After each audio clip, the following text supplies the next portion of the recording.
There's a fly ball out towards center field. This one's going back, and this one is gone! Taylor gets this one out towards center field to the short porch, and it's a grand slam! That's a floater. Out to short. And it's booted off the shortstop's glove! Just like they drew it from Hollywood. Caladros, the 3-2. Swing and a miss! And the Audubon Green Wave have upset the Kingsway Dragons!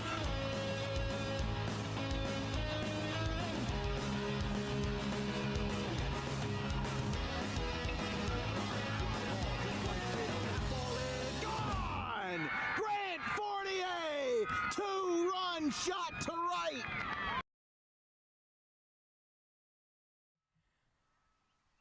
And we welcome you to a beautiful Wednesday morning here at Jim Kelly Field, home of the Gloucester Lions, the reigning South Jersey Group 1 champions. They face off against the colonial foe in the Haddon Township Hawks here on a beautiful Wednesday morning. We've got a double dip today. We'll be headed up to Trenton Thunder Stadium at 7 o'clock tonight for a matchup in the Greater Middlesex Conference between the J.P. Stevens Hawks and the South River Rams. But today, we go from the unfamiliar to the very familiar. Jason Hall, the left-hander, is starting for Gloucester today. Meanwhile, Jack Jantorno is taking the hill for the Haddon Township Hawks in all red. Gloucester, of course, off to a 4-6 start after their South Jersey Group 1 victory in June. That was a walk-off sacrifice fly by Aiden Daly that sent them to the promised land, and even though they didn't hang versus Point Pleasant Beach, it's still a memory that they cherish from years on out.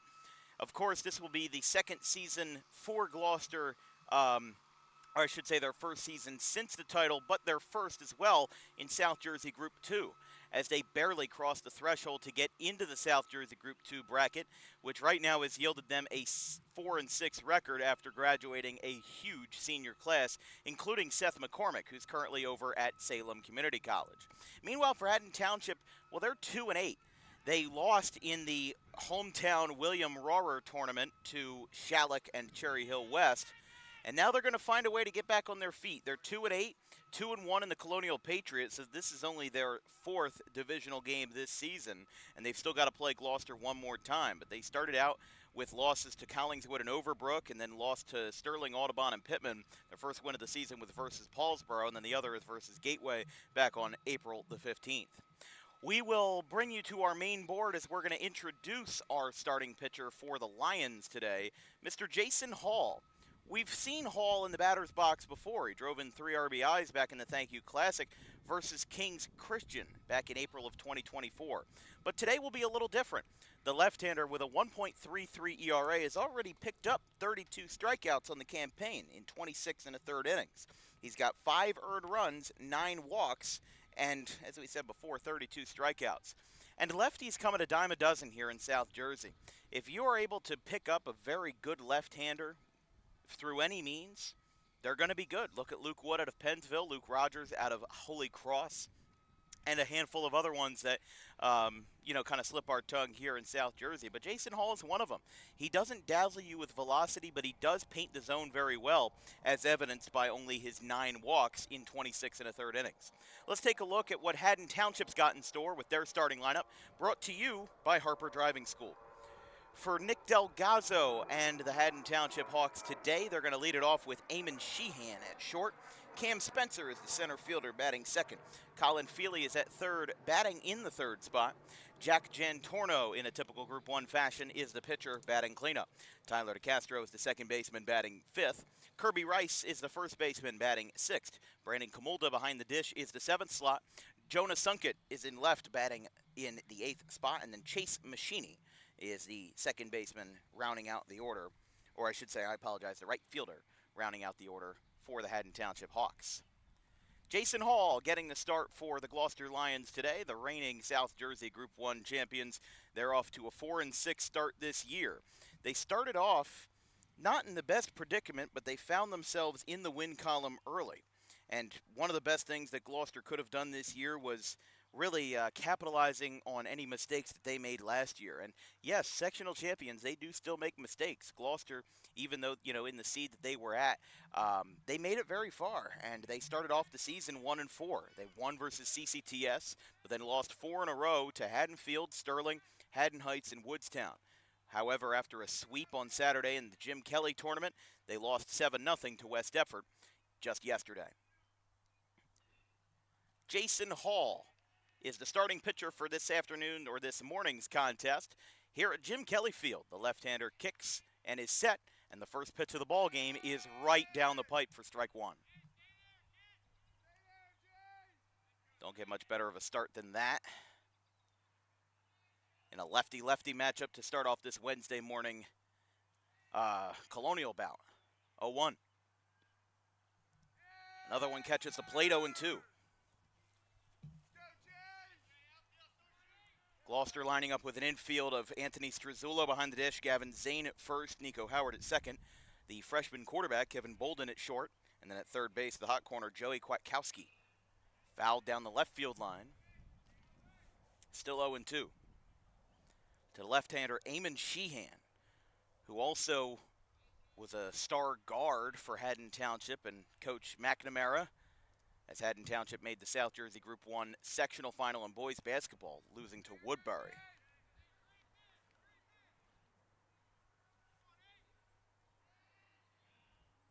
Collingswood has lost 3 of their last 4 with losses to Cinnaminson, Cherry Hill West, and Shallock. Ground ball foul. And a 1-2 count as a lot of foul balls here in the opening at bat for Sheehan. The junior shortstop, .258 career hitter in 3 varsity seasons.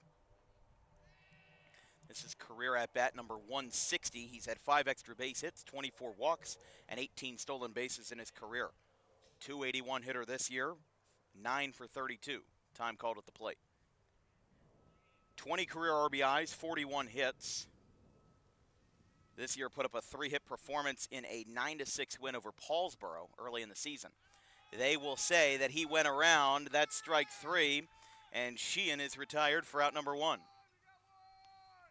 Good pitch selection there from Jason Hall. I mean, he attacked the zone early, got it into an 0-2 count, and then found a way to attack the zone even after the foul balls, only getting to a 1-2 count, and then finding a way to tackle the threat.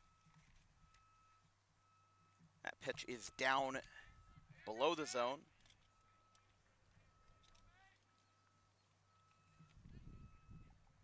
Haddon Township coming into this game, as we said, 2-8.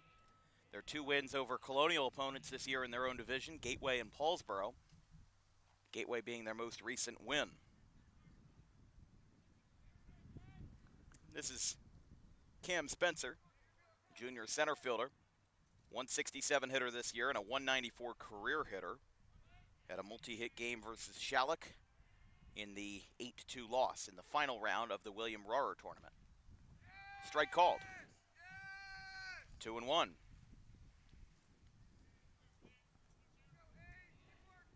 Beautiful day here this morning at Gloucester High School, Jim Kelly Field. 68 degrees at first pitch, going to get up to 76 today. As a pop-up down the right field line picked up by Nico Howard at second base. Second out of the first.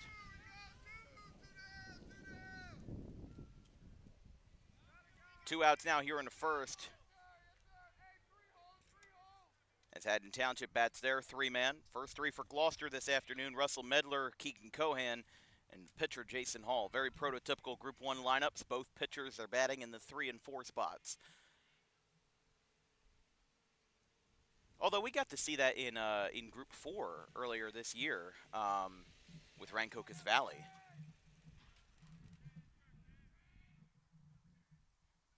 But I like to call it the Group 1 lineup, where the pitcher bats third and kind of is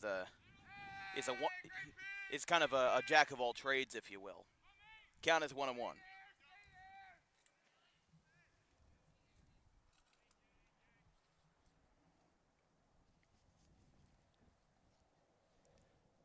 Swing and a miss.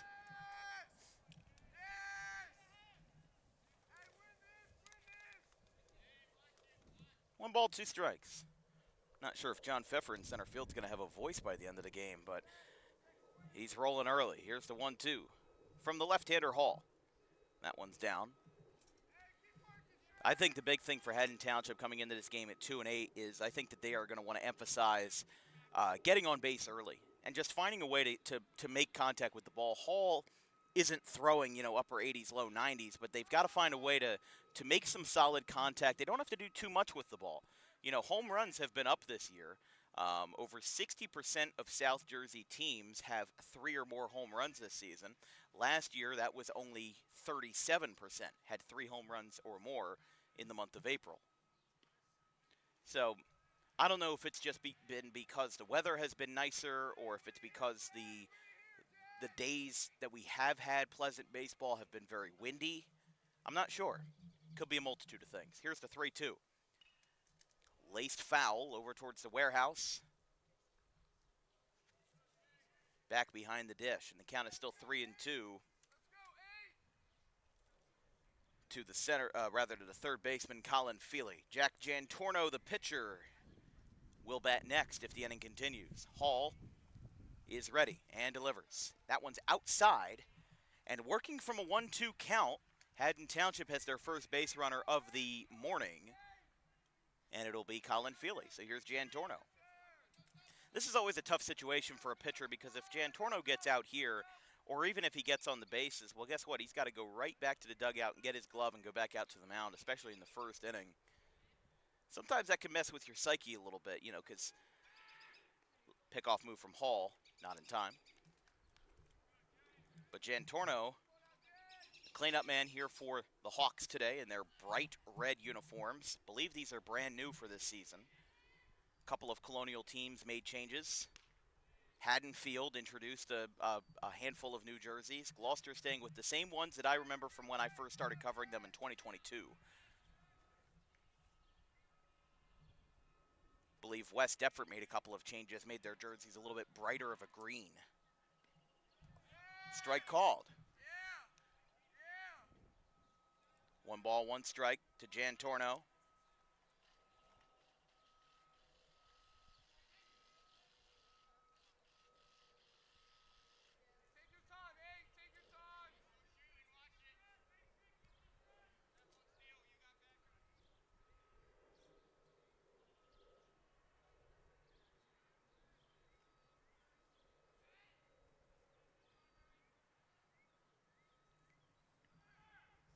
Runner goes. Strazzullo has trouble with it, and getting down to second without competition is Feely.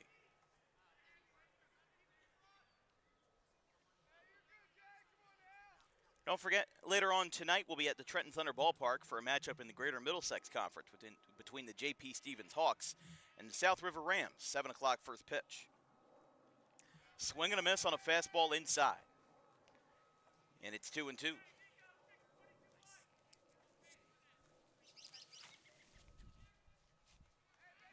2 balls, 2 strikes.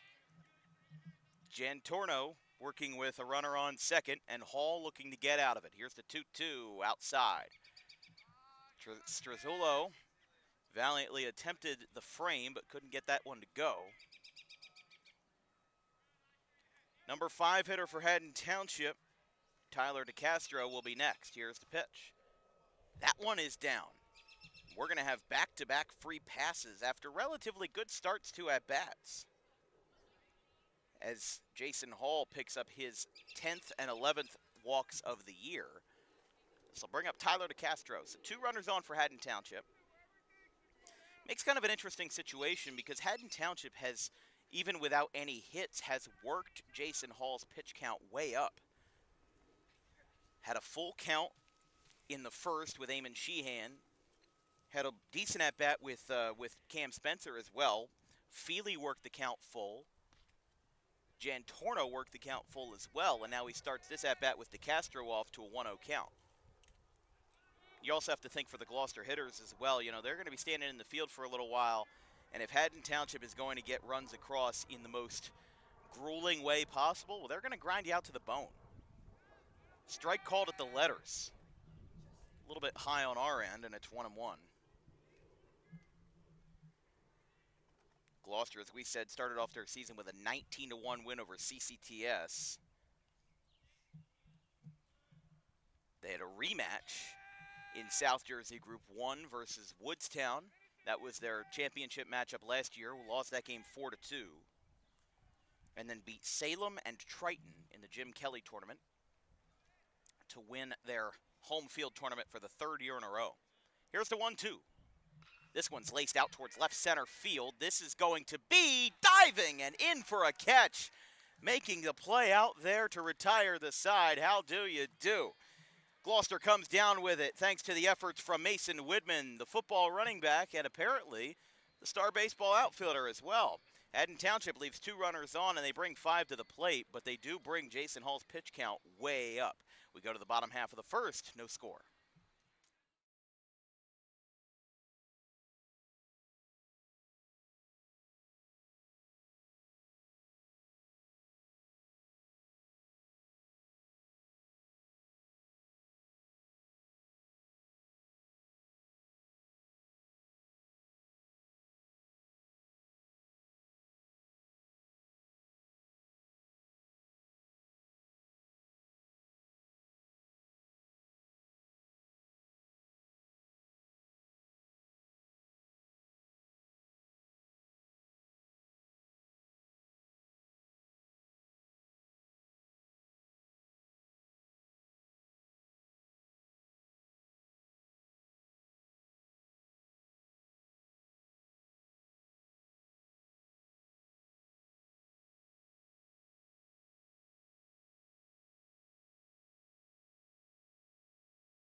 Jack Jantorno is the starting pitcher for Haddon Township this afternoon. 12 1/3 innings for him this year, a 4.54 ERA. In fact, he's had 15-plus innings in every season this year, and after today could very well reach that mark as a junior. In his career, though, 4.68 ERA, 30 career strikeouts, and this year he's picked up 7 of them, 9 walks, 8 earned runs, 5 unearned, as this will be his 4th appearance of the year. He appeared 3 innings versus Overbrook, 4 versus Audubon, and pitched 5 1/3 in an 8-1 loss to Cinnaminson.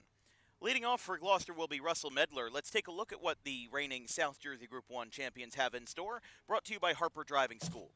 Russell Medler is the designated hitter leading us off. Meanwhile, Keegan Cohan, the point guard for the Gloucester Lions basketball team, he bats second. He's in right field. In the typical Group 1 fashion, Jason Hall is the pitcher batting third. Gavin Zane is at first base batting second. Nico Howard, who, by the way, even though a couple years younger than me, I went to middle school with him back at Audubon, he bats fifth. He's at second base. Kevin Bolden is the shortstop batting sixth. Anthony Strazzulo is the catcher in the 7th slot. John Pfeffer, the center fielder, bats 8th, and the football running back for Gloucester, again in a typical Group 1 fashion, everybody's multi-sport athletes here. Mason Widman, who just made that diving catch in left to end the inning, he bats 9th. So here's Medler.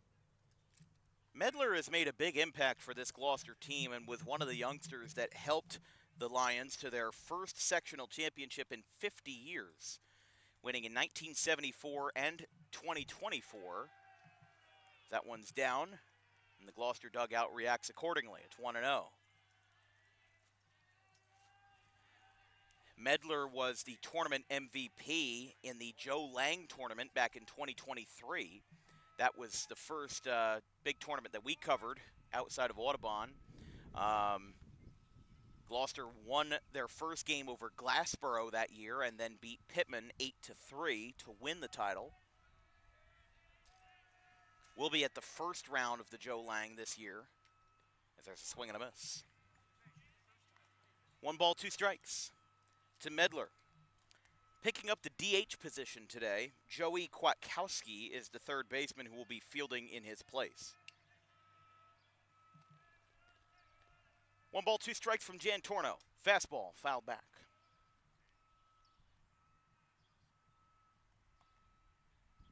Medler now in his senior year, 56 career hits, 4 home runs. 4 triples, 25 career extra base hits.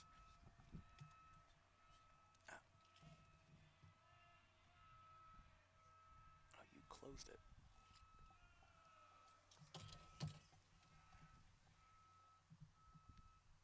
Two and two. Dealing with a quick issue with our scoreboard. Please excuse us.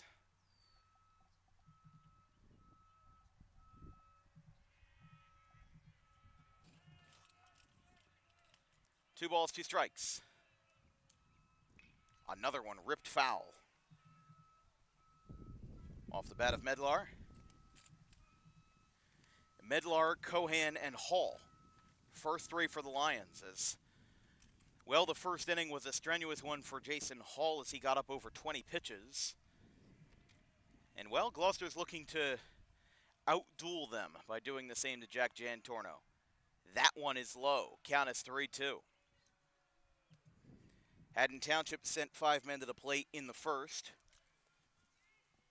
As Medlar, a career .348 hitter and a .534 slugger. Also has 76 career innings on the hill. Here's the full count pitch.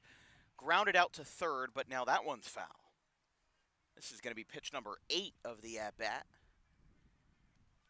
Could be seeing an early bullpen game here in Gloucester today just because of how ruthlessly these pitchers are being worked in the first inning with foul balls and full counts.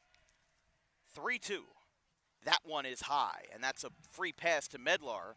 Third combined in the first inning, as Jason Hall also allowed 2 walks in the first. And they'll get Keegan Cohan to the plate.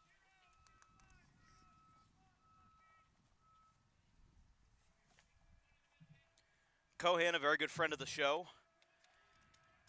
have had some electric performances in basketball. That's mostly what we know him for, but he also had a walk-off hit to win the Jim Kelly tournament on Saturday, 5-4 over Triton. Count is 0-1 to the right fielder Cohan. Throw to first, not in time from Jan Torno.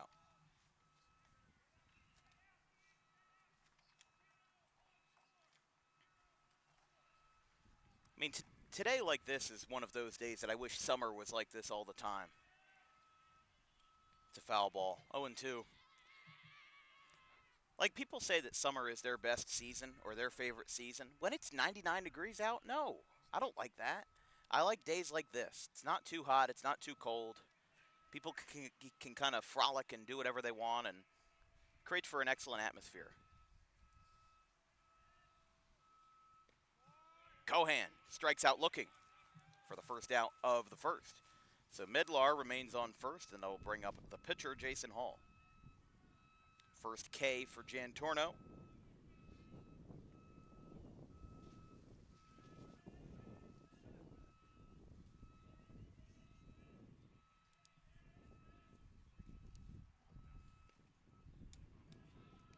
One no.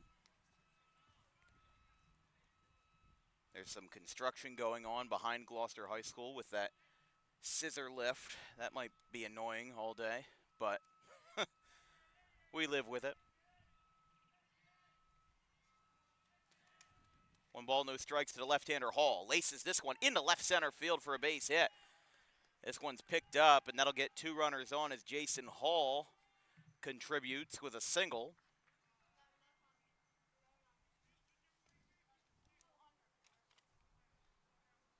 And Jason Hall with the first hit of the game for either side. So here's Gavin Zane now. For Gloucester, this is their 29th appearance on DWB.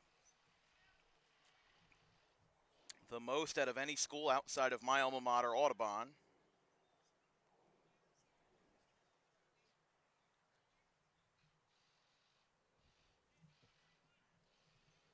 Pittman right behind, they've got 26. And I'm pretty sure next in line is Gloucester Catholic. They've got, I think, 18 or 19. We're going to have a quick meeting between pitcher and catcher here.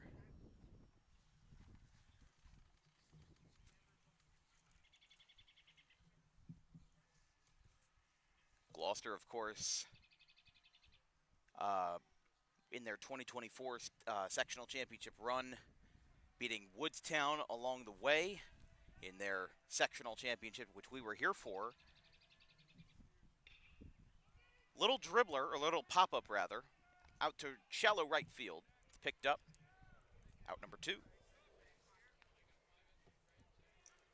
So this very well could be deja vu of the first inning in the top half, where one team will leave on 2 runners.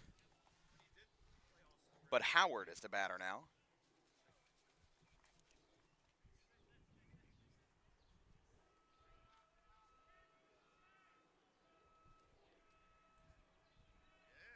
Howard, the sophomore, taking up second base today. That one's high. .350 hitter in his first varsity season. 7 for 20, 4 RBIs, 1 extra base hit, 2 walks, and 3 stolen bases.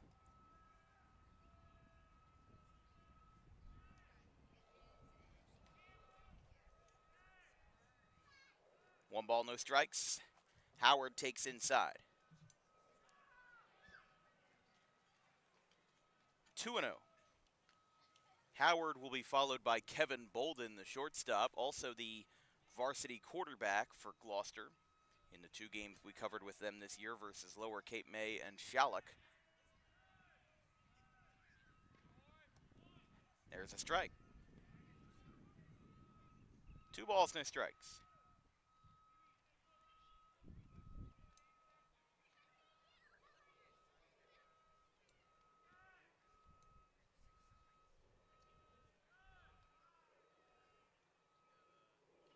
Fouled back.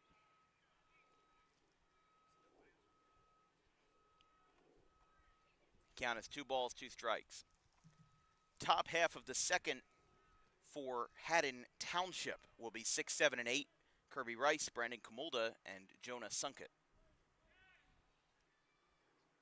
Jantorno is set, dealing with 2 runners on. Here's the 2-2. Howard swings and misses, and the side is retired. Both runners went, but it didn't matter. Jantorno picks up 2 strikeouts, and after a long first inning here in Gloucester, we remain scoreless. Hawks 0, Lions 0.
Top of the second here in Gloucester. This broadcast is brought to you by Garden State Pet Center.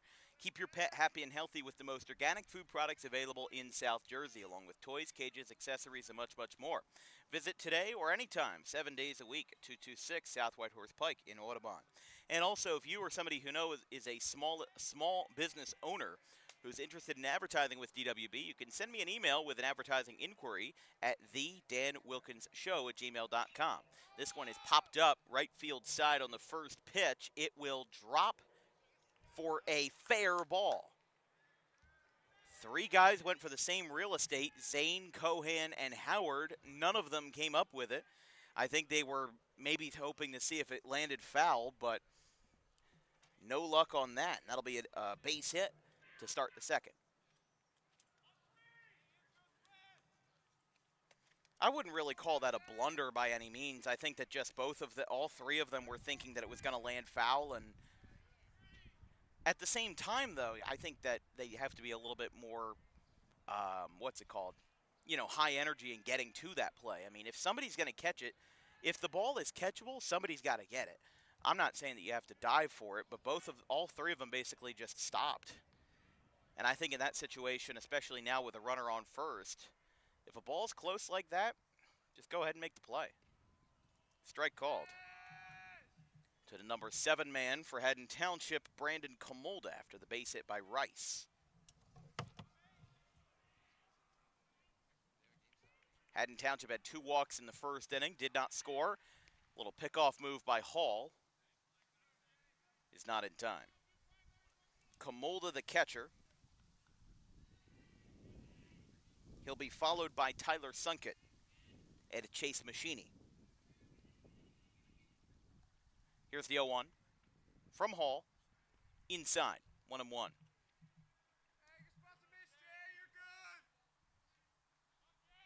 I mean, this has been one of those games already where you feel like it's going to be just a dogfight to see who can get their bullpen involved quicker. There's a swing and a miss. Did he make contact with it? They're going to say no, and now down at second is Rice. I was waiting to see if they made a call on a foul ball or not, but they did not. Now Rice moves into scoring position. And now a little bloop base hit can give Haddon Township a 1-0 lead. However, they've got to get there first. 1 ball, 2 strikes. From the left-hander, Hall to the catcher, Comolda. Now dealing with a runner on second. He swings and misses. Second K for Hall. And there's one away for Jonas Sunkett.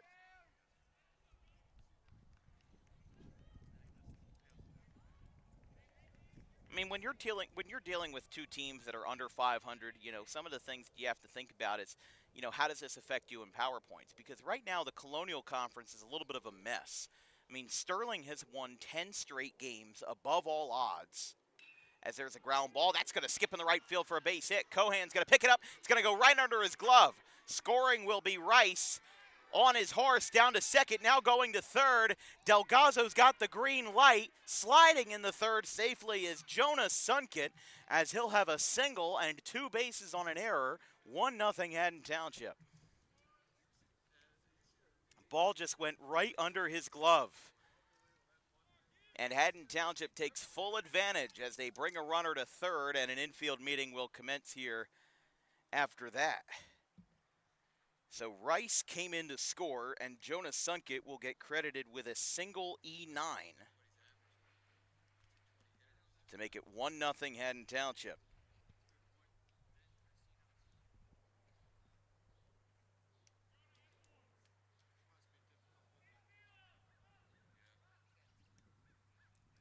Greg Galbraith, the 11th year head coach at Gloucester,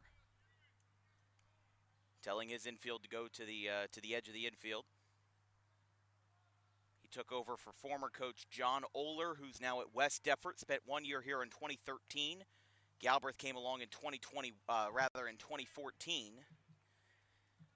He was actually a private baseball coach for a couple of people, including myself, back when I played. Had a lot of great lessons with Coach Galbraith when I was 12, 13, and then he had a couple more kids and couldn't do it anymore. But I remember taking batting practice on this very field. I was hitting in the cages, not too far from here, but like in those cages down the third base line. I spent a lot of time here. Always thought that was fun, and look where we are now. That's going to be a base hit in the center field. Bottom of the order does their job. A base hit off the bat of Chase Machini will make it 2-0 Haddon Township. After an RBI single by Sunkett, he advanced to third on the error, and now Haddon Township adds on a second with the base hit by Machini. And still with only 1 out, Haddon Township has gotten their money's worth here in the top of the second after a grueling first inning. Here's Sheehan. The shortstop struck out swinging his first time. Now a lefty-lefty matchup. Strazzullo sets outside. Throw down to second is in time. That was poetry in motion right there. Just finding a way to rebound. Strazzullo set up outside. He knew he was going to go. Threw it down to second. A rainbow throw, what we like to call it. Widman was there. Howard backed him up perfectly. And they get the second out of the inning. And sometimes if you're Gloucester, you need that. That one's way up and inside. Count is 2-0. You give up 2 runs, you need something to get a spark back into the defensive side. You need something to get these players psyched up. You need something to get them moving and grooving again. And what do? You throw them out at second base, and now these guys are talking again. However, that one missed down and away. Hall stepping off the mound. And the count is 3-0. You hope it's not a situation like Jimmy Gallagher had with Williamstown where, you hope it's not anything of concern and that it's just a couple of hiccups in a row. There's a strike called, 3-1.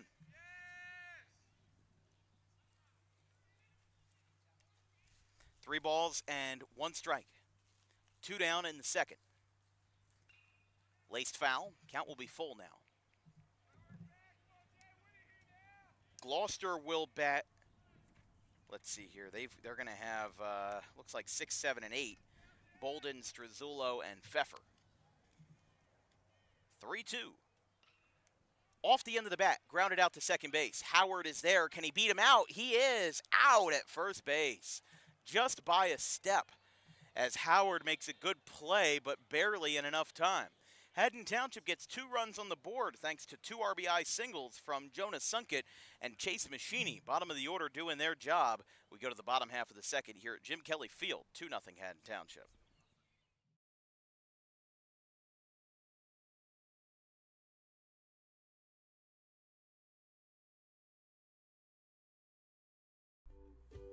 In life, the road ahead is full of possibilities, but to navigate it safely, you need the right skills.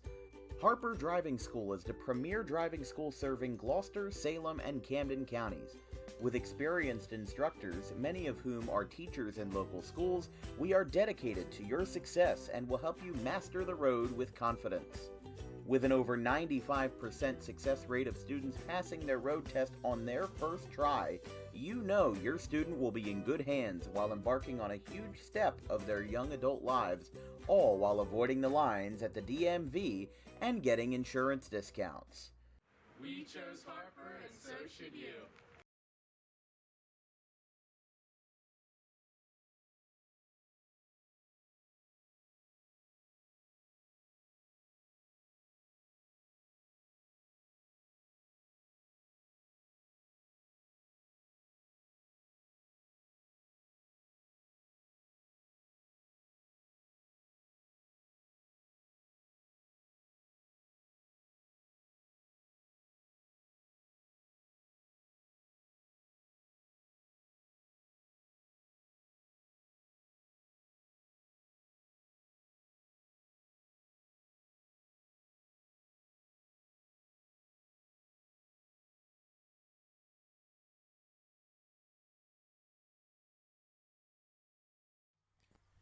Bottom of the second here at Gloucester High School. This broadcast is brought to you by Harper Driving School. Over 90% of students who take their New Jersey State driving test with Harper pass on the first attempt. If you like those odds, you could book an appointment today at Suite 4 of the Total Turf Complex in Pittman at 614 Lambs Road. Kevin Bolden takes a strike on the inside corner to start the bottom half of the second. Haddon Township got 2 runs in the top half on back-to-back RBIs. Gloucester also picked up an error.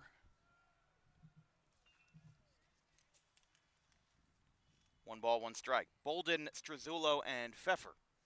6, 7, and 8 for the Lions in the bottom half of the second.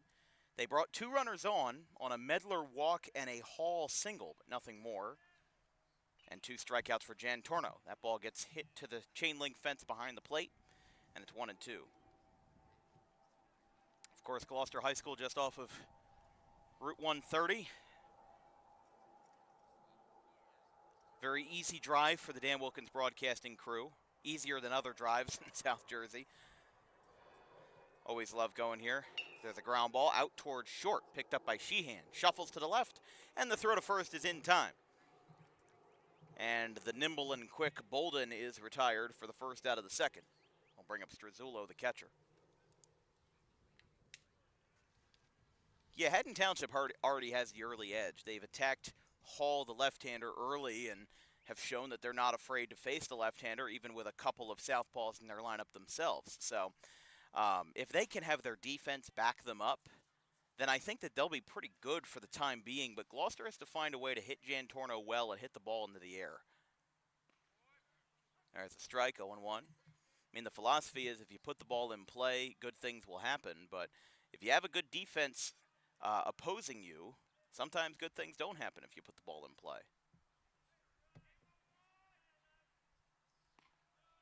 That phrase, as I like to call it, is a little bit of a two-way street. You know, yeah, good things can happen if you put the ball in play, but they don't always do.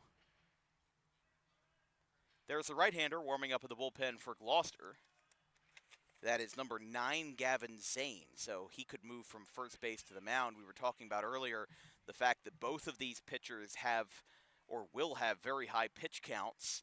Hall threw over 20 pitches in the first 2 innings, and especially with the fact that Gloucester already played yesterday versus West Deptford and Saturday versus 2 teams in Salem and Triton, their pitching might be a little bit thin here. Meanwhile, Haddon Township, they also played in a tournament on Saturday, but this is their first game of the week. So Haddon Township might have an advantage just because they have more rest to their advantage. I mean, both teams have played 10 games.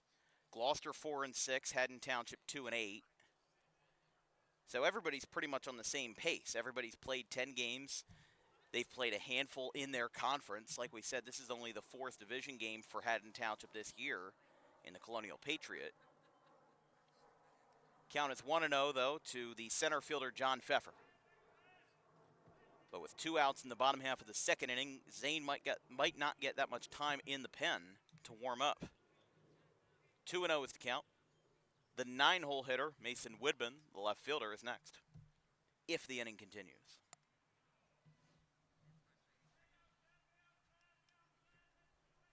Here's the pitch. Swing and a miss. Hefty swing there, and it's 2-1 from Pfeffer, from Jan Torno. Jan Torno with 3 strikeouts in an inning and 2/3, only 1 hit allowed. Both teams do have hits on the board. Haddon Township 2 runs on 2 hits and no errors. Gloucester no runs, 1 hit, and 1 error in the early going. That is down. 3-1. If Gloucester can be just a little bit more patient with the strike zone, I think that can be a way to winning for them.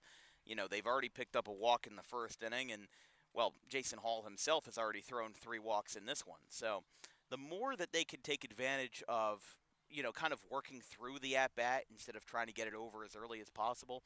I've never been a fan of teams that swing really early in the first rotation of the order, because once you've figured out the starting pitcher, then I can vouch for it a little more. But I think it's a little bit ill-advised to swing at the first pitch when you haven't seen this player before. Maybe they've seen them from prior years, but a lot can happen in that time. There's a strike right down the pipe, 3-2. So I like what Gloucester's doing. Even though they're down by 2 runs, they're working up Jan Torno's pitch count, just like Haddon Township is doing to Jason Hall, and finding a way to make sure that both pitchers are a little bit uncomfortable here in the second inning. And as we go into the 3rd and 4th, maybe more of a prevalent issue going forward. That's a swing and a miss. Jack Jan Torno, 6 outs, and 4 of them have been via the strikeout, as the All-Red Hawks go into the 3rd with a 2-0 lead here on the road.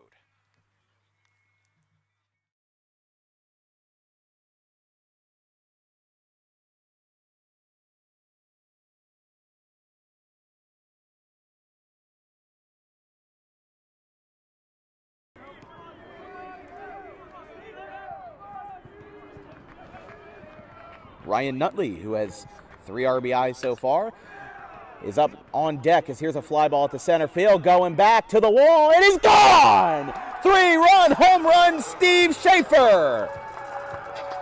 He rockets 1 out, and it's 9-2.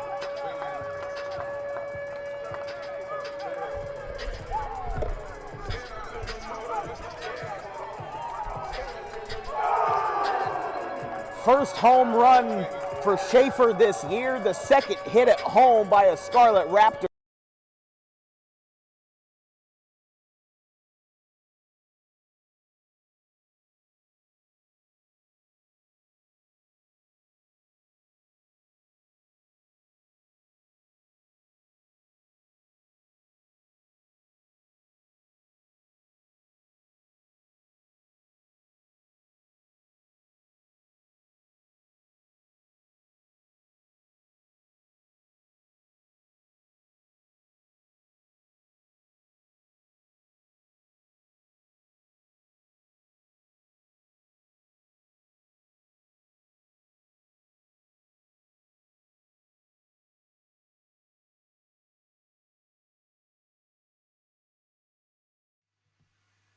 Two innings down here at Gloucester as Haddon Township, in their very bright red uniforms, hold a 2-0 lead. They scored 2 in the top half of the second. Jason Hall still working here in the third. Gloucester's Jim Kelly Field, an interesting one at that. 300 down each line in left and right. As the first pitch is a strike to the number 2 hitter, Cam Spencer. About 355 feet to center field.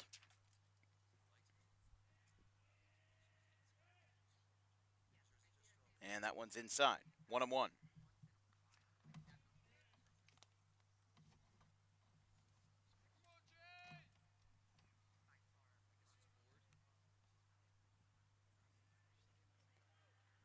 The fence is temporary from the left field foul pole out to left center, and then permanent from left center all the way to the right field foul pole with a little bit of a elevation change. It goes from 4 feet from left to right center, and then picks up to 10 in right field, where they have recently hung their sectional banners and also a tribute to their lost friend Gage Myers, who unfortunately passed away in March of 2024. That one is down. And a free pass to start the third for Cam Spencer. Here's Colin Feely now.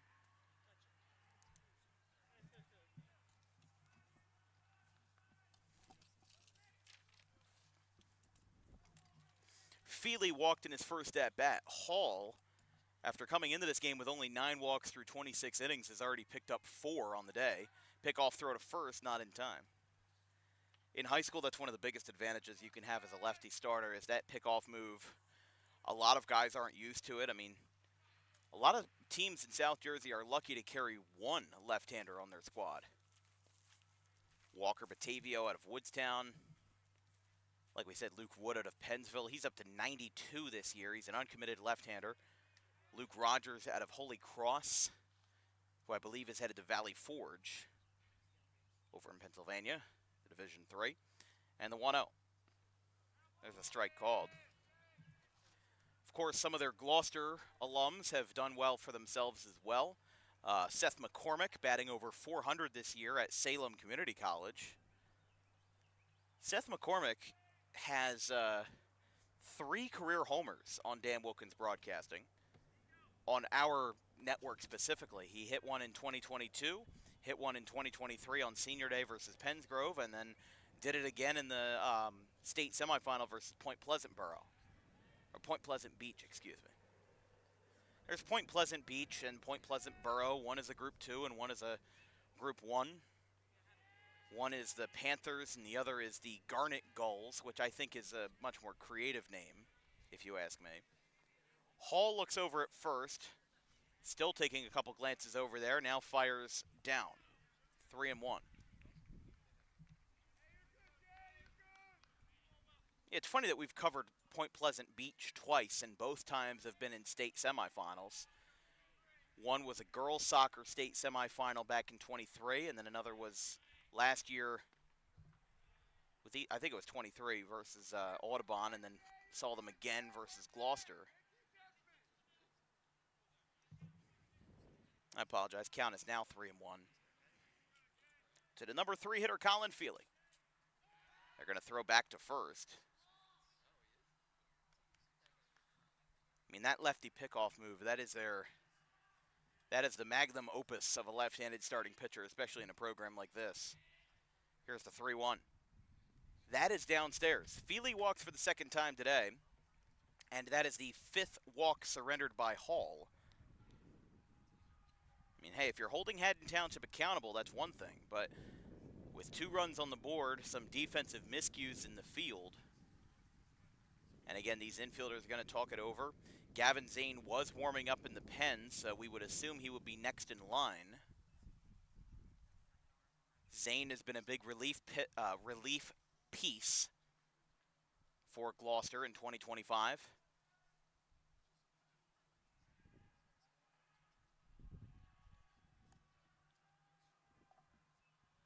I was wondering what all that noise was. It was the JV game over down the left field line.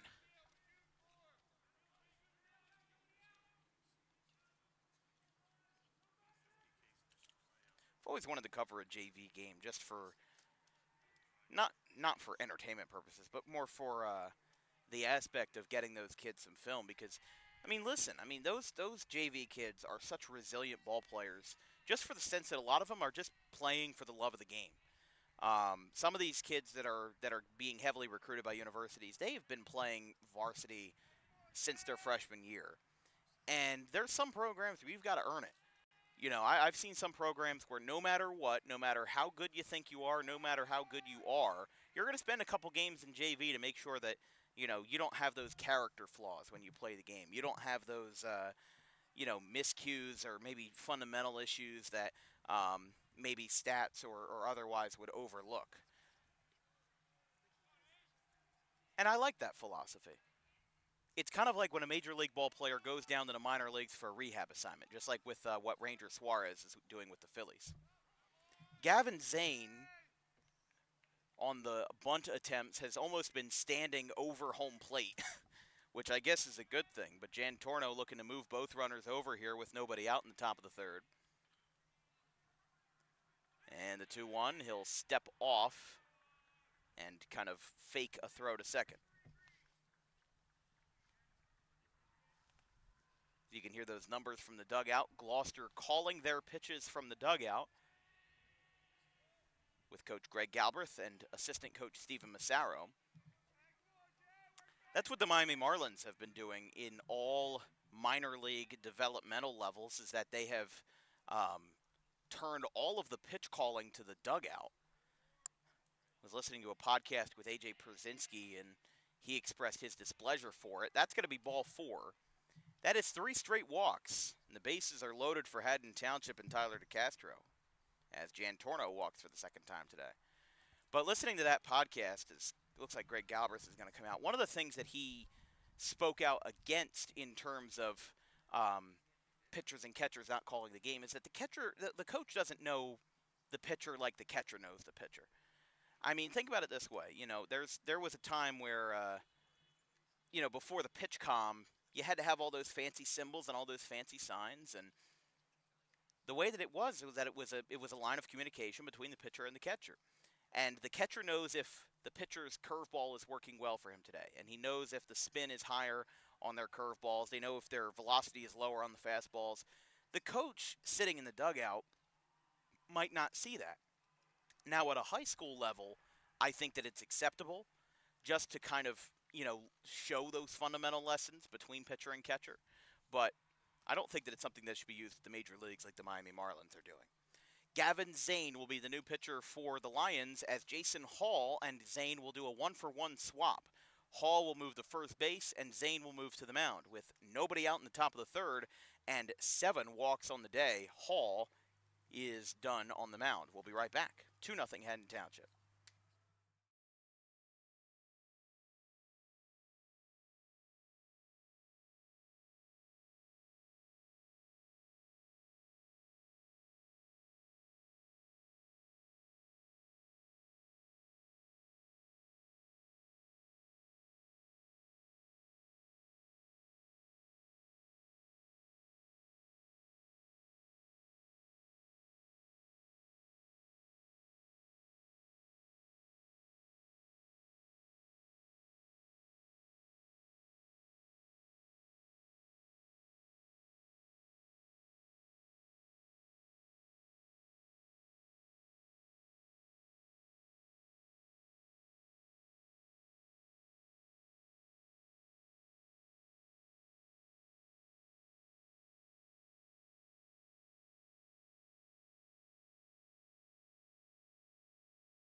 Gavin Zane is the new pitcher for Gloucester. The senior right-hander, 5 2/3 innings this year, a 7.41 ERA, 7 walks, 5 strikeouts. First pitch is a strike, though. 3 appearances this year going into today, 2 2/3 versus Haddonfield, 2 innings versus Paulsboro, and 1 versus Triton.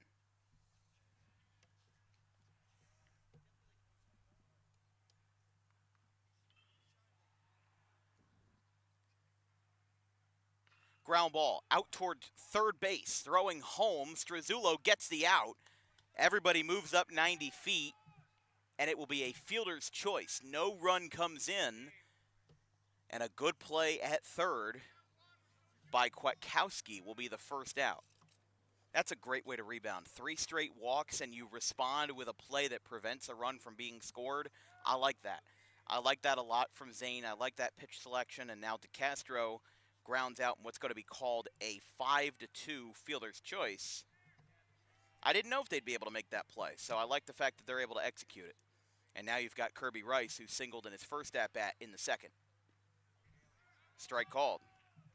Haddon Township sent 5 men to the plate in the first and second, and now have sent their 5th man to the plate in the third. So a lot of at-bats today for Haddon Township as they lead 2-0 in the top half of the third versus the now relief pitcher, Gavin Zane. After a 1-for-1 swap, Jason Hall, now the first baseman, Zane moves from first base to the mound. Honestly, can't get much better than that if you're Gloucester. And if you're Greg Galbraith, you're thinking, all right, well, who do we have and who can we throw?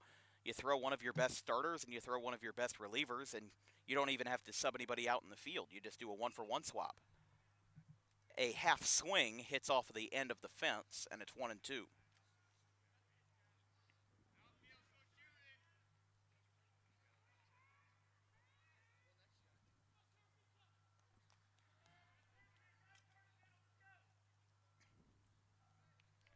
One ball, 2 strikes.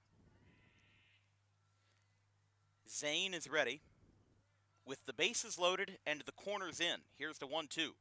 That's lined out to center field. Pfeffer will make the catch. He's got to throw to the plate. It is cut off. They've got to throw from Hall. It is not in time. Throw to third. Will skip in. And a sacrifice fly. The runner was safe. He got under the tag, no problem.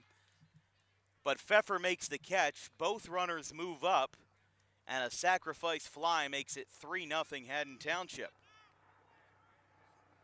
Honestly, that's the best kind of situation you can have there. I mean, Feely scored.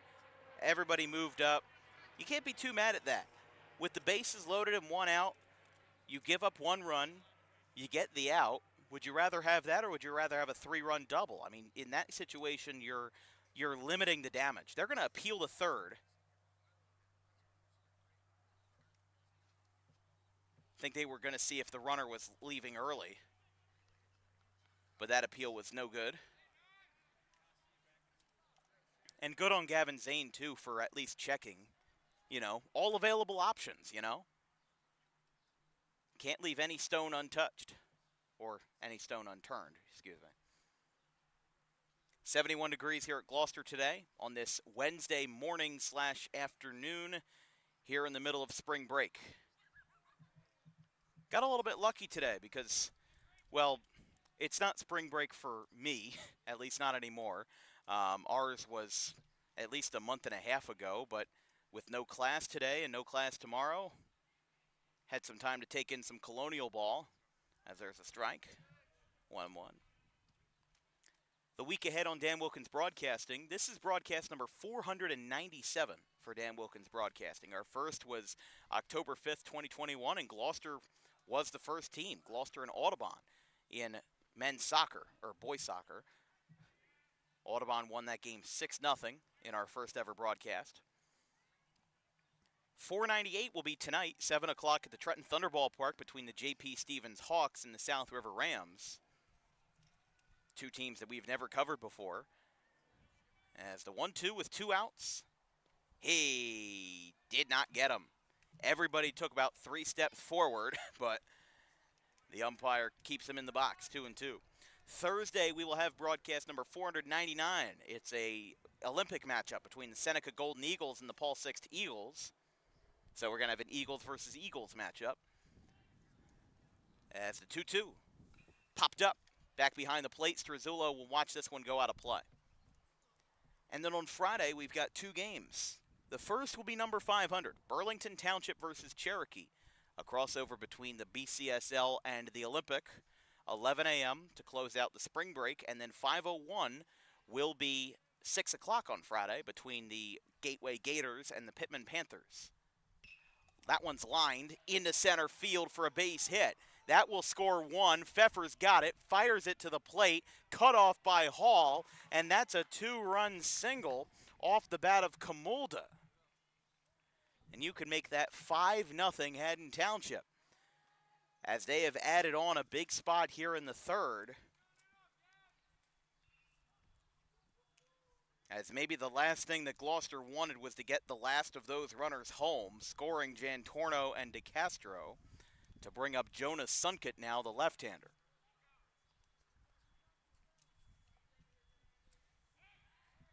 Throwback to first, not in time.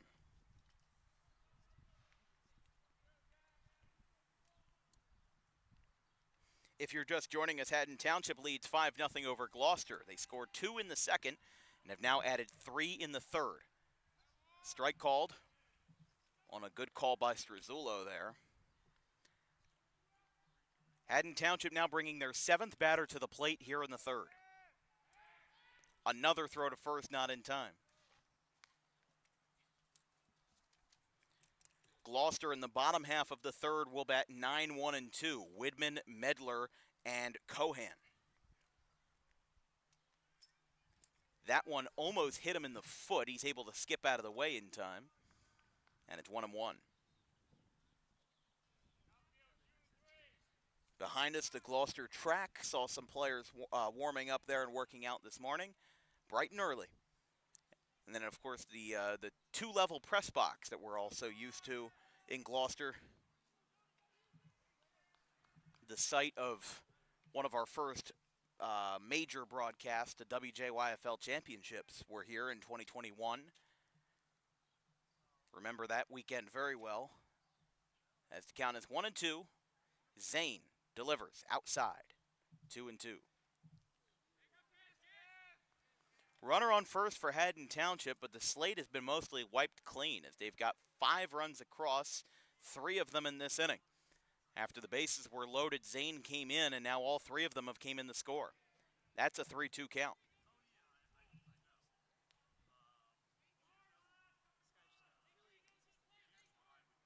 In the hitter-friendly Jim Kelly Park, or Jim Kelly Field, excuse me. It's a good ball game this afternoon, but Haddon Township starting to run away with it if they continue this momentum. 3-2 is low. That is the, let's see here, 1-2, and then we've got 3, 4, 5. That is the 6th walk surrendered by Gloucester's staff combined today. Moves Camulda to second. And now here is Machini.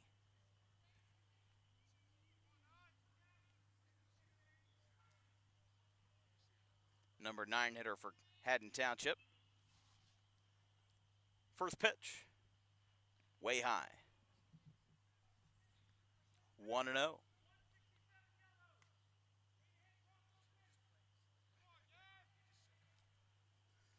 Decent crowd on hand for this spring break matchup.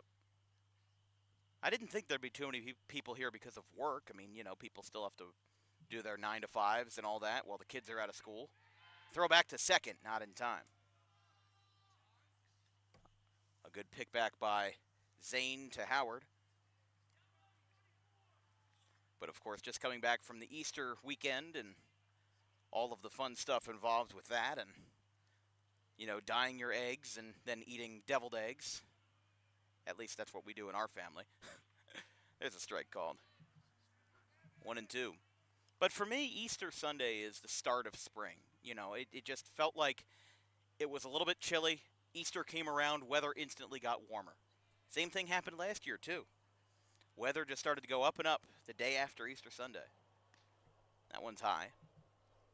2-1.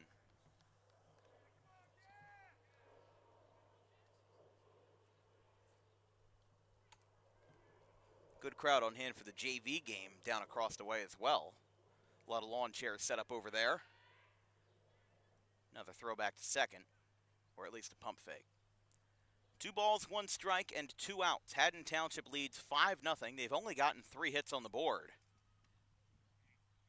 Kamulda had the most recent one with a 2-run single. And the pitch. That's lined. Foul, third base line. Off of the third base side, and Kwiatkowski.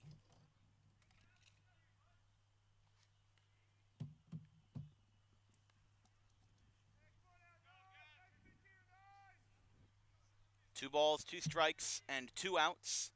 2 runners on for Haddon Township. 3 runs across in the third. Zane looking to get out of the jam. Will miss, and it's 3-2. Just not getting any lucky breaks. If the inning continues, we'll go back to the top of the order for Sheehan, the shortstop. But Chase Machini, who had an RBI single in his last at-bat in the first, now deals with some more traffic as he looks to get it home. He got him. A late call behind the dish, but Zane picks up the strikeout as Haddon Township brings home 3 more runs as Gavin Zane inherits the bases loaded, and unfortunately, all of those runs come across. Gloucester will look to get some offense in their resume in the bottom half of the third. 5-0 Hawks.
Bottom of the third inning, Haddon Township 5, Gloucester 0. Mason Woodman is the batter as he leads off the party.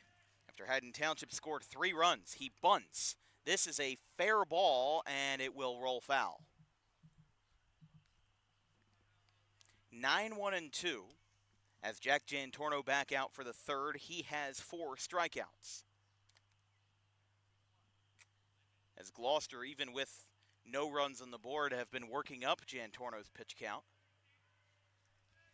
4 strikeouts in 2 innings so far. They've been held to 1 hit, and they have 2 errors in the field.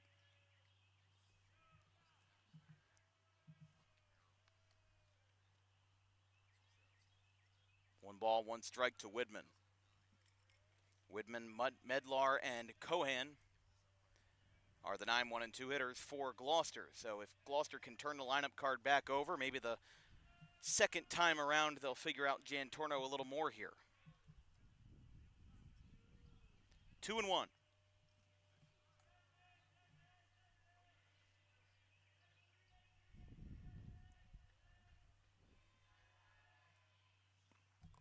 Strike called, 2-2. Behind us is the Gloucester City Fieldhouse, one of my favorite basketball venues in South Jersey. Just the skylights coming through especially because Gloucester hosts a lot of day games on the weekends. It's really nice to see, that kind of natural light coming in. This one's popped up. This one should stay in play. And it is caught at first by Rice. Widman is retired for the first out.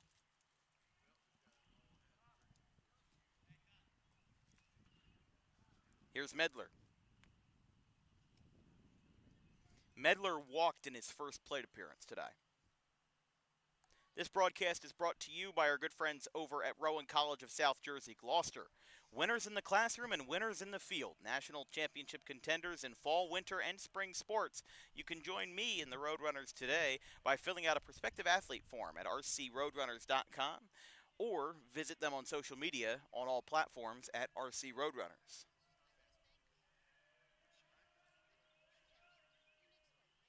Swing and a miss. 1-1.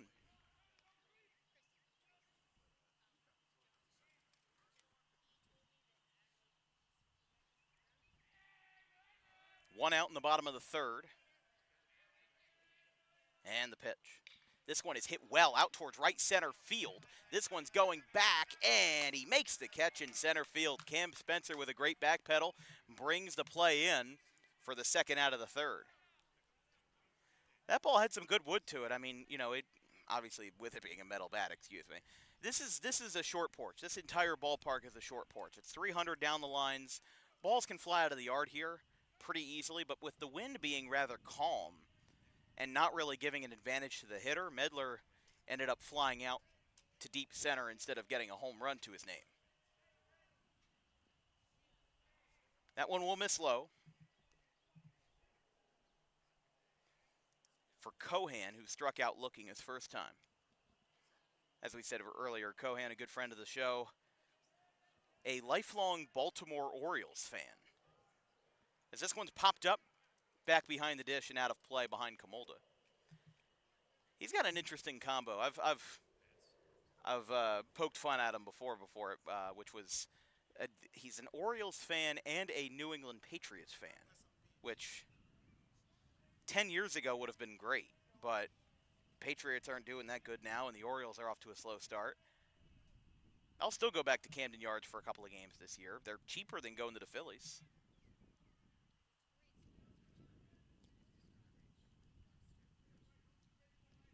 You can get, I think it's first-level tickets in Baltimore for maybe $25 now. Nationals are even cheaper, but you drive about 2 hours. I mean, Baltimore's not that far. I think we're very lucky to be in the Northeast in this little pocket of the country that has so much professional sports and so many great franchises that you can partake with. Even Boston is only 6 hours away. You've got the Phillies. Pittsburgh is about 5 hours. New York is about 2, and they've got 2 teams in pretty much every sport, Yankees and Mets, Giants and Jets. Not to mention the fact that you have Baltimore and D.C. as well. Baltimore is, funny enough, further north than Cape May, New Jersey. I did not know that until recently, that Cape May is further south than Baltimore, Maryland. But then you've also got Washington, D.C. in a 3-hour drive. As that one will be ball 4. Cohan takes a free pass. Second allowed by Jan Torno today. That'll get Jason Hall up.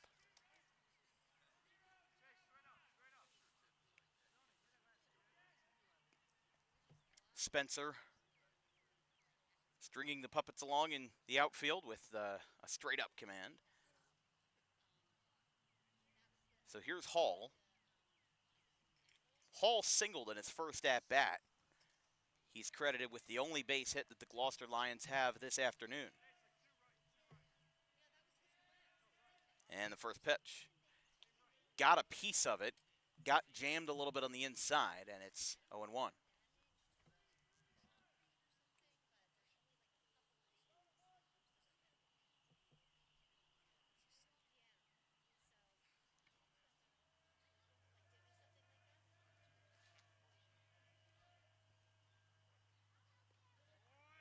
Strike called. No balls, 2 strikes very quickly to Hall.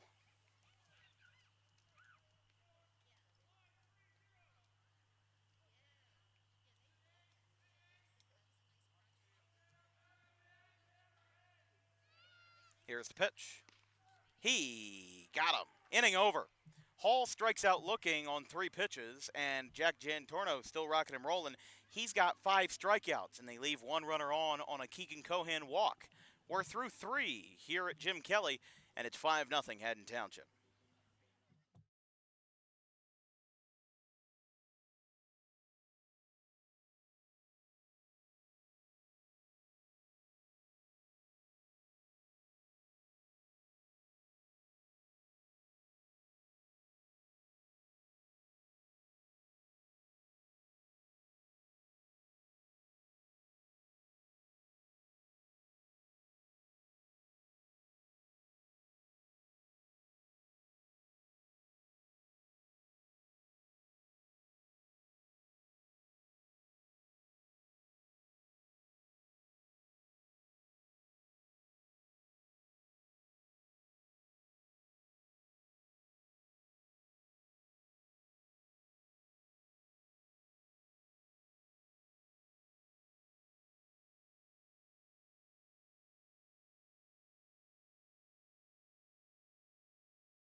It's a beautiful day for baseball here at Gloucester City High School. It's 5-0 Haddon Township. If you're just joining us here in the top of the 4th inning, Gavin Zane is the second pitcher of the day. Gloucester has been held to 1 hit through the efforts of Jack Jantorno for Haddon Township. After a scoreless first, Haddon Township added 2 runs in the second on an RBI single by Jonas Sunkett and another RBI single by Chase Machini. So the bottom of the order did their job, and then 3 straight walks in the top of the 3rd forced Jason Hall out of the game. A 2-run single by Brandon Camolda made it 4-0, and then a sacrifice fly made it 5-0. Or I should say that's reverse order.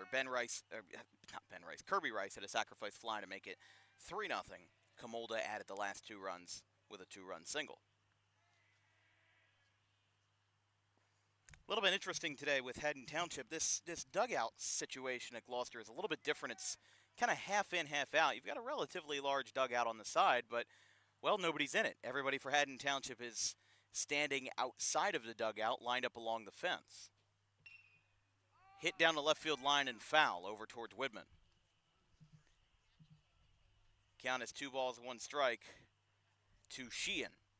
1, 2, and 3 for Haddon Township. Sheehan was the only batter not to hit for the Hawks in the top half of the 3rd. 8 men came to the plate for Haddon Township, 3 scored. So Sheehan, Spencer, and Feely. 2-1. Hitting a fair play this time out to left. Widman is there, and that's the first out. This will bring up Cam Spencer.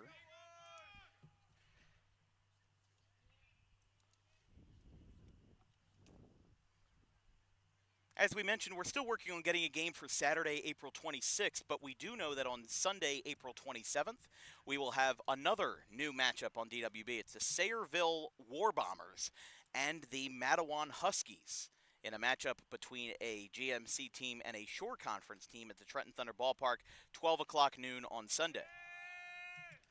Strike called. 0-1 to Spencer. Spencer with a pop out and a walk to his credit today.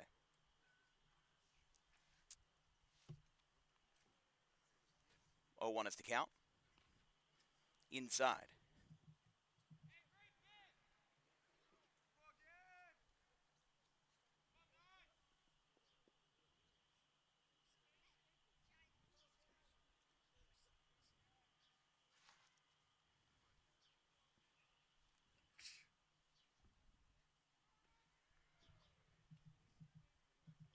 Two and 1.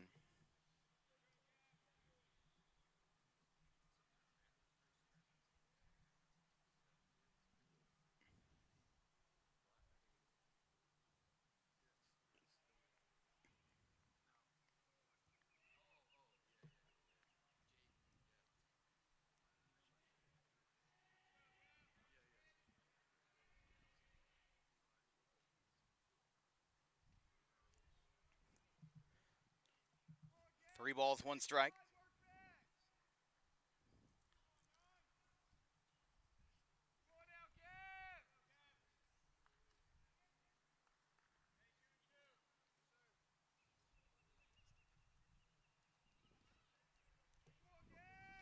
Three balls, 1 strike. Gavin Zane working with the top half of the order. And the pitch. Inside.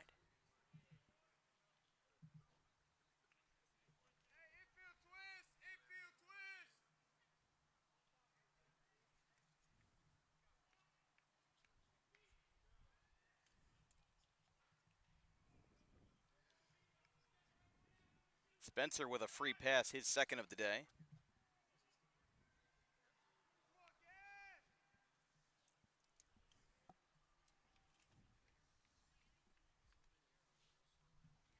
Now here is Feely. Up and away.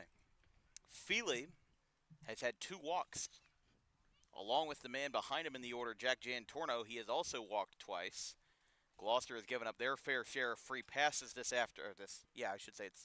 it's after 12 now, so it's afternoon. Started this morning at 11. Way up and in. Feely ducks down, and it's 2-0.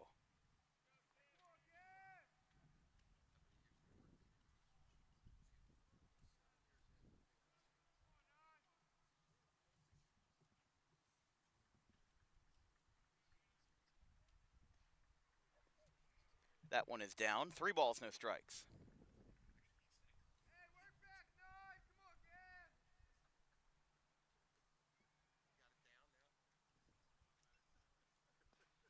Quick meeting on the hill on the 3-0. As a couple of pitches went awry for Gavin Zane. This broadcast is brought to you by the Dangerous Adrenaline Wrestling Gladiators, or Dog Pro Wrestling, New Jersey's premier pro wrestling organization with high-flying events and nonstop entertainment throughout the Garden State. They were recently at Rowan University for WrestleMania, as in Rowan After Hours, an excellent event over there back on Thursday the 17th. For more information on future events and ticketing, visit dawgprowrestling.com. Strike called, 3-1 on the inside corner there. Haddon Township looking for their 3rd win of the season. Wins over Paulsboro and Gateway earlier in the campaign, and a 2-8 overall record.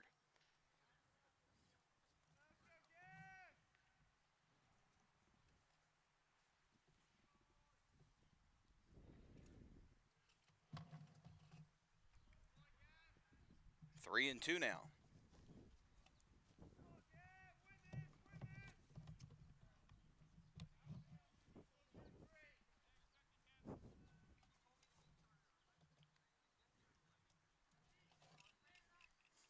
Full count, runner on first for Haddon Township as they look to add on some more offense here in the top half of the 4th. And the pitch, swing and a miss. Runner goes down to second. The throw is high, brought down by Howard. Zane picks up the strikeout for the second out. However, Spencer does get down to second. Another right-hander looks like he's taking up space in the Gloucester bullpen. Looks like that's either number 13 or 17. If it's 13, it's either Jose Santos or Calvin Ventura. If it's number 17, which it's not. So there's 2 number 13s on the roster. It's Jose Santos and or Calvin Ventura. Count is 0-1. Would be Gloucester's 3rd pitcher of the day. As this one's grounded down the third base line and foul. Let's take a look, since Gloucester does have the last names on their jerseys. That is indeed Santos.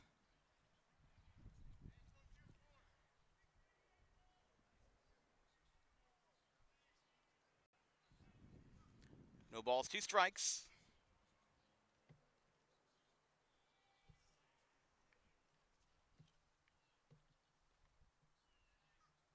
And Zane looking to lock it down for a shutout inning. He steps off.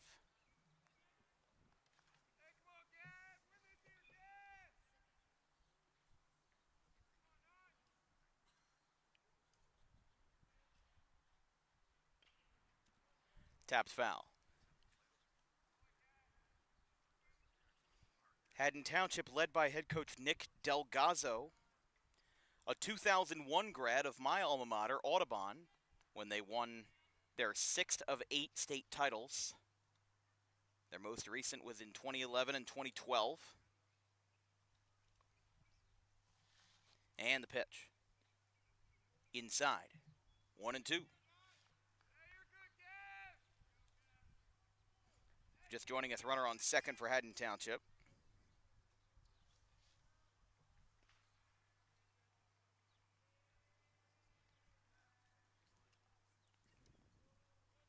And the pitch.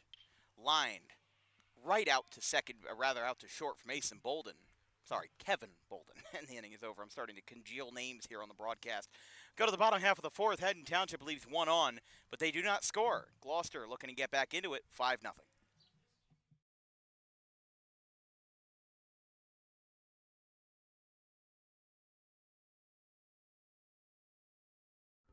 Garden State Pet Center is an independently owned full-service pet store. Our specialty is promoting companionship between people and animals by providing the healthiest product choices available, including all-natural foods, supplements that support and relieve health issues, and innovative products for pet parents. Our goal is to provide our customers with a relaxing environment, and while we're not striving to be the biggest store on the East Coast, we're striving to be the best. No other pet store will make you feel at home like we do. At Garden State Pet Center, we view pets as members of the family. We don't believe in fast, high-pressure sales, but instead matching up the right pet with the right owners, as you are making a lifelong commitment. Together with our team members, we would like your visit to our store to be both enjoyable and educational. Simply drop in and take a look around. View the birds, reptiles, small animals, toys, food, cages, and miscellaneous items. Learn of the services we have to offer and decide for yourself if this is the store you'd like to call your home away from home. Victor Santucci, owner of Garden State Pet Center. Visit us today at 226 South Whitehorse Pike in Audubon, New Jersey. We're open 7 days a week for all of your pets' needs.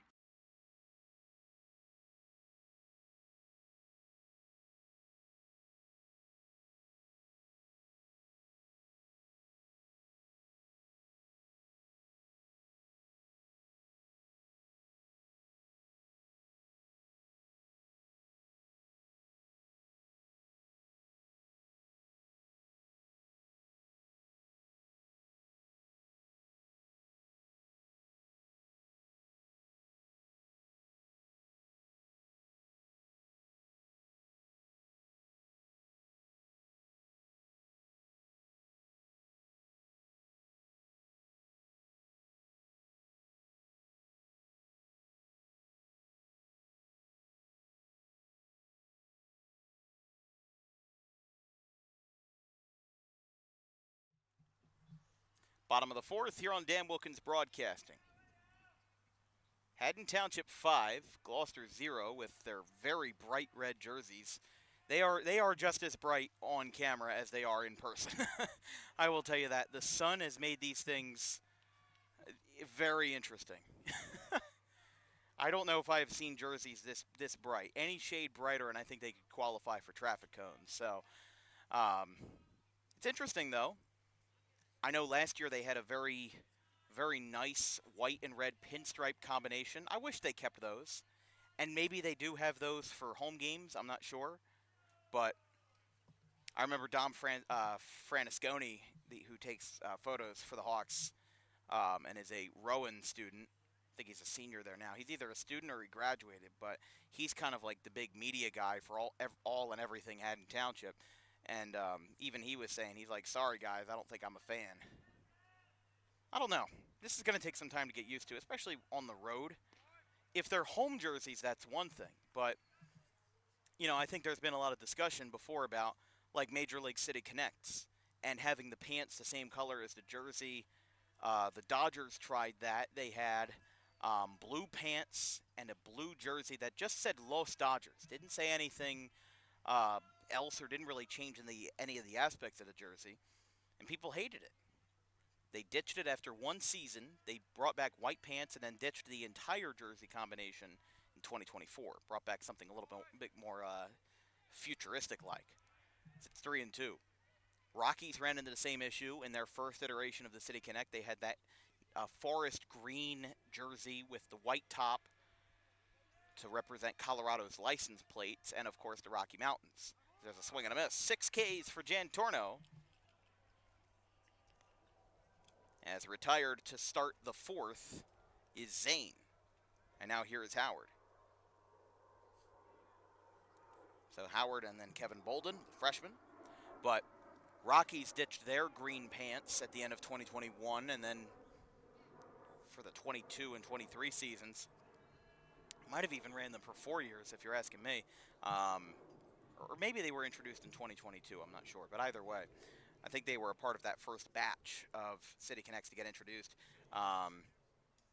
They ended up switching to white pants, and that Rockies jersey was really, really nice. Astros did the same thing, except they didn't change their pants. They had a navy blue pant, navy blue top that said Space City across the front. Phillies went a little bit different. They had the light blue to navy blue gradient and then navy blue pants. I love the Phillies City Connects. I have loved them. And I think Major League Baseball is doing the right thing by switching them out every 3 or 4 years. I think that what the NBA has done with Nike has been very, very bad, where they're switching out the city jerseys every year. And then there's sometimes where the two teams are wearing their same jersey on the same night. As in, you kind of have to dig in a little bit deeper to realize who's playing. Everybody recognizes the iconic Lakers purple and yellow. Everybody recognizes the iconic, Celtics green and white.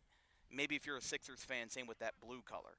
But once you get those different colors involved, sometimes it can be a little bit difficult to understand, especially if you're an older fella who maybe is a casual to the game, doesn't understand it that well, might be a little difficult. Throw to first is in time, and Howard is retired for the second out. He's now 0 for 2, and here's Kevin Bolden.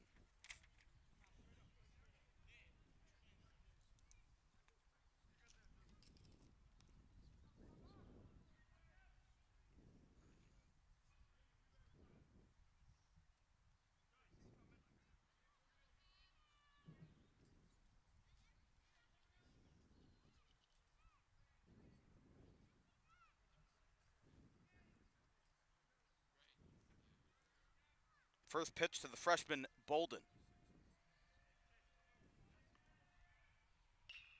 Lined, one hopped right to Sheehan. Couldn't have placed that any better, and the inning is over.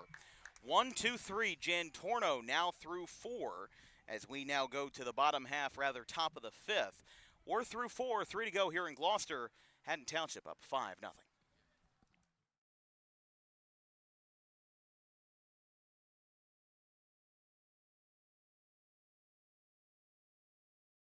It will be inbounded by Pat Monahan. Oh, the ball gets away. Who's going to have it? GCIT will hang on to the possession. It goes to Stanwood. Stanwood inside. They'll get the shot off. It's good! Unbelievable! Gloucester calls the timeout, but will they get it? Unbelievable! Unbelievable!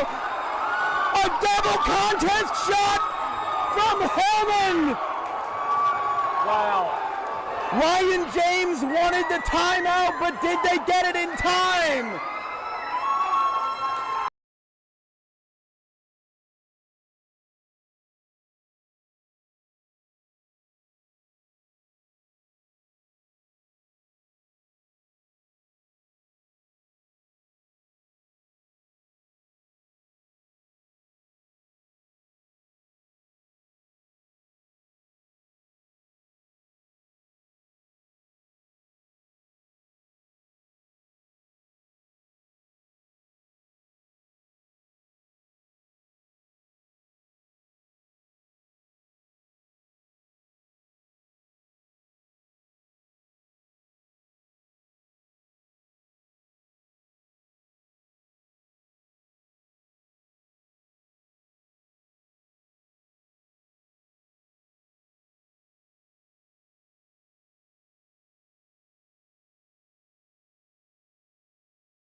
Top of the 5th inning.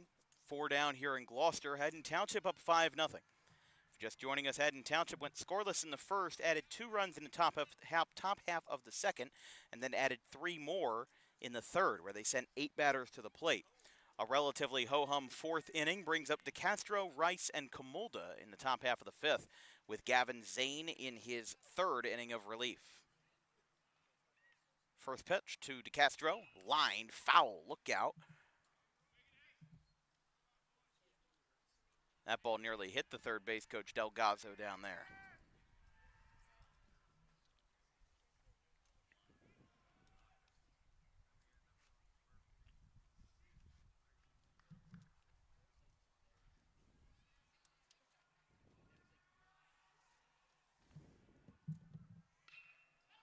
That one is hit into left field. Widman goes over, and he makes the catch.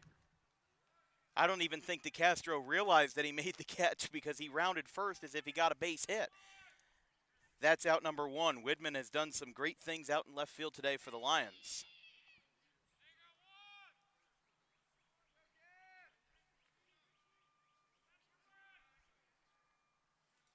Delgado came on as a head coach for Haddon Township in 2023.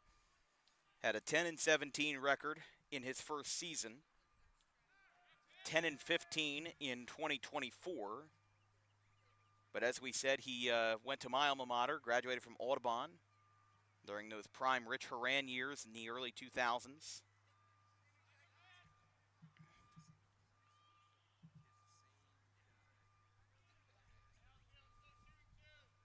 But especially for somebody who's a little bit younger, like, Delgado, just finding a way to rejuvenate his team a little bit. Floated into left. Widman again is there, and that will be the second out. That's the thing that Gloucester needs. They've already committed 2 errors today. If their defense can back them up, I think that they'll be in a good position, but they've just got to get the bats going. That's really their biggest issue right now. Their pitching has been fine.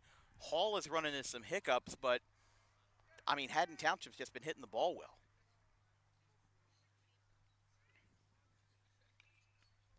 Fouled back. Gloucester and Haddon Township will meet again, at least I think they do, yes, on April 28th. So only 5 days will separate the first and second matchup between these two teams. Gloucester won their last matchup on May 21st of last year, 5-3. Popped up first base side. Same situation as in the second inning. Cohan goes in and slides. It is a foul ball. Runner got halfway to second before he got called back. And it's 0-2. Cohan came up a little bit gingerly on the play, but he seems to be okay. Haddon Township has won 3 of the last 5 head-to-head matchups dating back to 2023. They won their first matchup on April 16th of last year, 13-7. And then Haddon Township won again at the tail end of their series in late 2023, 5-3. And in fact, they played twice. They played 3 times in 2023, excuse me. Poked out towards center. That is diving. Pfeffer caught it. Inning over. The Gloucester outfield making up for their past mistakes with a stellar 5th inning. Handful of good catches in left by Mason Widman, and then a dive in center by John Pfeffer to retire the side. We go to the bottom of the 5th. The defense is there, but can the offense pick up the pieces? 5-0 Haddon Township after 4.5.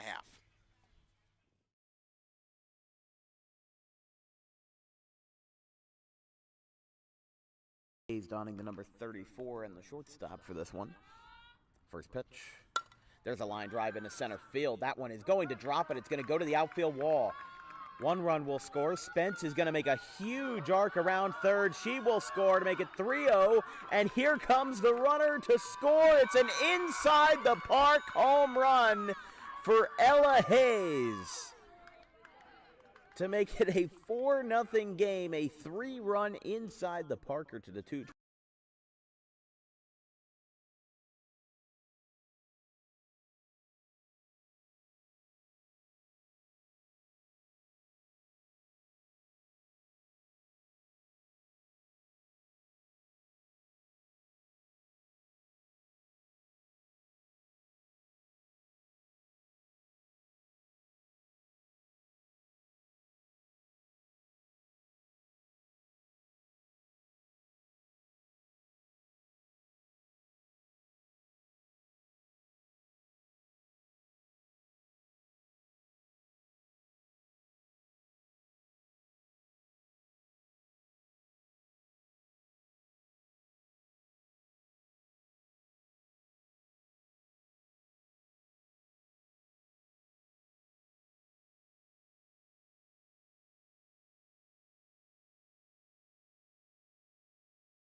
Bottom of the fifth, Jack Jantorno has been on a roll. 6 strikeouts in 4 shutout innings. He's only allowed 1 hit, which was in the first inning, as that one is poked foul. Haddon Township went down in order, and so did Gloucester in the 4th inning, and now a good play by a good couple plays in the outfield bring us to the bottom of the 5th with Strazzullo, Pfeffer, and Widman. 7, 8, and 9 for Gloucester. Strike is called, 0-2. Jantorno had 4 of his 6 strikeouts in the first 2 innings. He's slowed down a little bit since then, but he hasn't stopped getting outs. And that's what's more important, especially in a big divisional game like this. As here's the 0-2. Down to the catcher, Strazzullo. John Pfeffer, the center fielder, is on deck, but Strazzullo today, 0 for 1 with a strikeout back in the 2nd inning. As Jantorno looks to pick up his 7th of the day and start off the 5th inning on a high note. Here's the 1-2. He did not get him. Low and away. Don't forget, later tonight we pick up broadcast number 498 on Dan Wilkins Broadcasting. Today's number 497.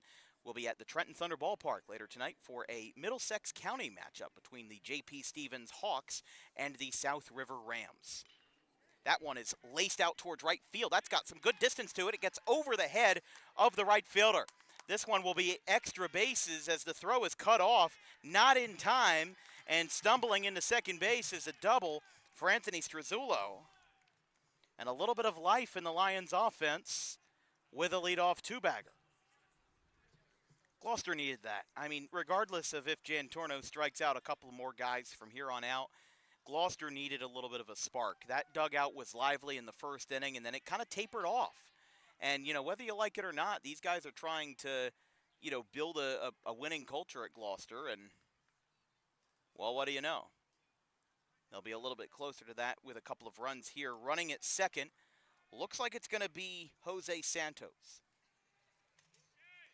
who was warming up in the bullpen a few innings earlier, but has not appeared in the ballgame yet. He's the courtesy runner for Strazzullo. Time called at the plate.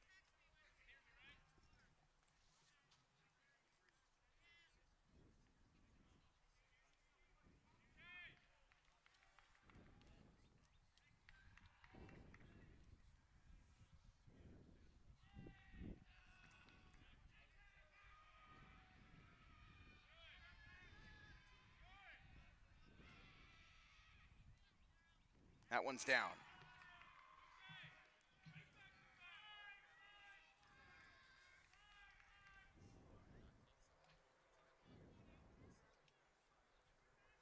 One ball, no strikes.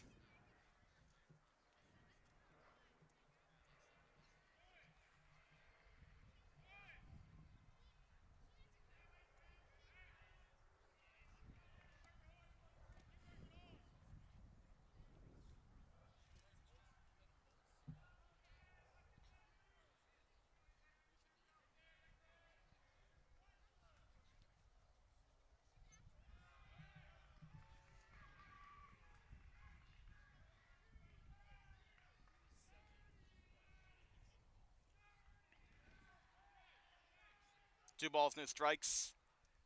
We're going to have a mound visit here with Coach Delgazzo. Don't think it will be the end of the day for Jantorno. I definitely think that he's got some more gas in the tank. I mean, Haddon Township themselves, like we said, they played 2 games on Saturday. They play Cherry Hill East tomorrow in the Coaches versus Cancer, but then they don't play again until Monday. So for Gloucester, I think that they're at a bit of a disadvantage because, remember, they played 2 games on Saturday, Salem and Triton. Played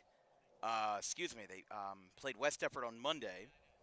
Now they're playing Haddon Township today and then Cumberland on Friday. So it's not easy to say that Gloucester isn't, maybe a little bit fatigued. They'll be playing Haddon Township again on April 28th and then a home-and-home versus Gateway on April 30th and May 2nd, a back-to-back, as there's a swing and a miss. 2-1.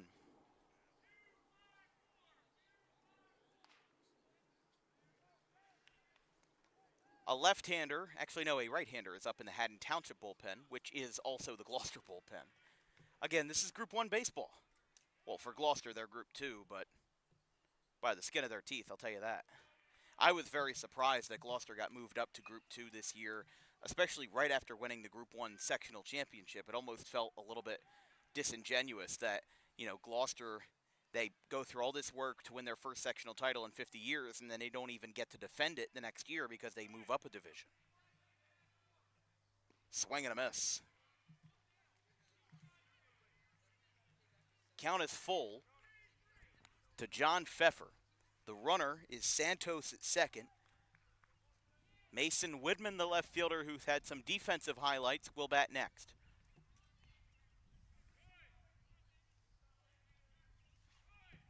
Time called.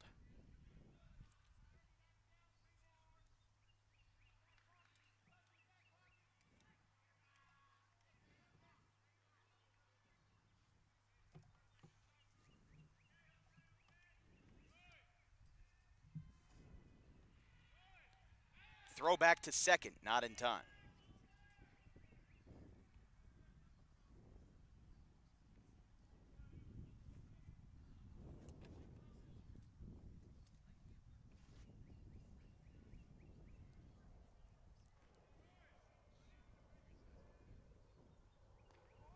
There's a swing and a miss.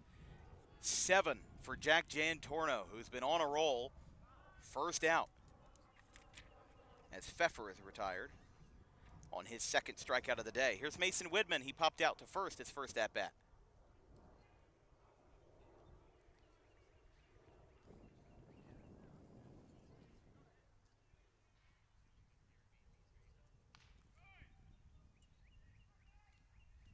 Stepping off.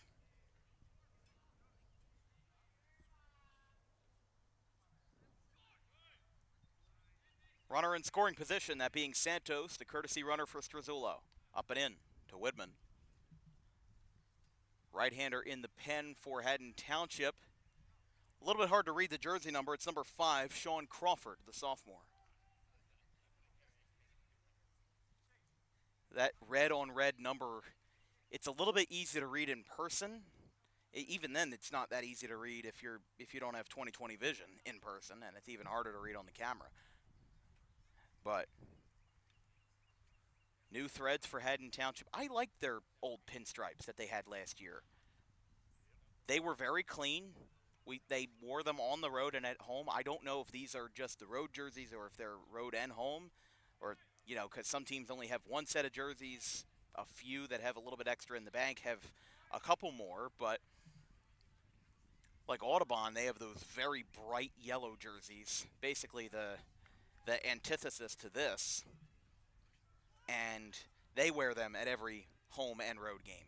Do I think that they should wear the dark green jerseys for the road games? Absolutely. I think that it's a little bit obnoxious even to wear the bright jerseys on the road, but if that's all you got, then go ahead. But there you have it. 1 ball, 1 strike, and 1 away to the number 9 hitter, Mason Widman. Widman steps out of the box.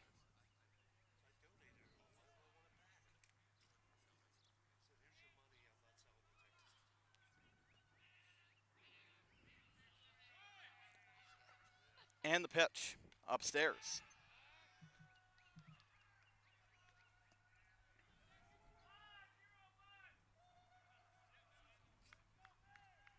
Gloucester's dugout having some fun with it. 2 balls, 1 strike. Sounded like a flock of seagulls in the dugout there. Here's the 2-1. Outside. So whatever they're doing, it's working. And the count is 3-1. Gotta wonder how long Jantorno is going to stay in this game with the right-hander Crawford now returning from the bullpen into the Haddon Township dugout. I think if he gets a free pass, his leash could get just a little bit shorter here for Nick Delgazzo, the second-year head coach. Here's the pitch. That is outside. So the free pass to Widman, it's his 3rd walk. Delgazzo hanging onto his notepad for now, but now you've got 2 runners on at the top of the order for Russell Medler. who hit a fly ball to deep right center field in his last at-bat.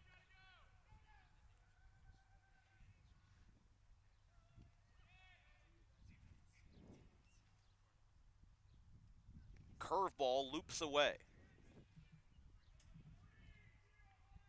As we said, 71 degrees today in Gloucester, an absolutely beautiful day for some spring break baseball.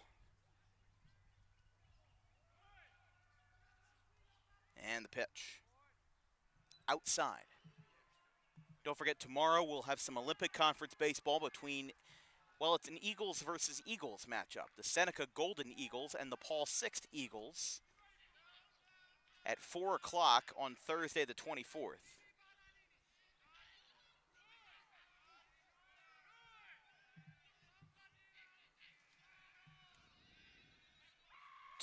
Misses.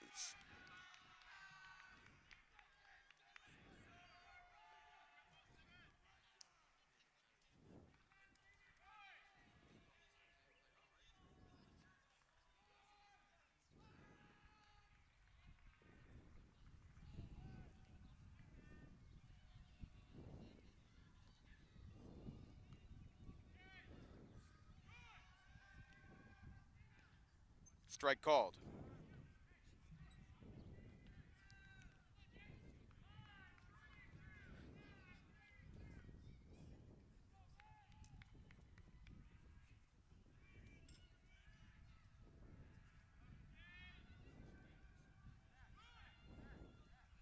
Two balls, one strike. Ground ball, foul down the third base line towards Coach Massaro. 2-2. So Gloucester looking to threaten here with 2 on and, well, only 1 out. Strazzullo hit a double. Pfeffer struck out and then Widman walked.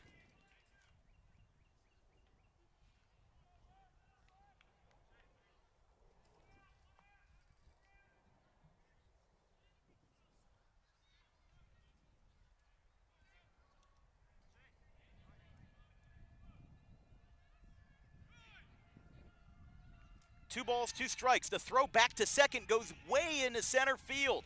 Everybody's going to move up. Spencer picks it up, and that'll be an E1 as Gloucester moves over 90 feet. As that ball got airmailed in the center field, and 2 runners now go into scoring position. That's just not a good situation there. I don't think that he was trying to throw it too hard. He just let go a little early. And now Gloucester looking to get themselves on the board. It made it just a little bit easier for them as an E1 moves Widman to second and the runner Santos to third.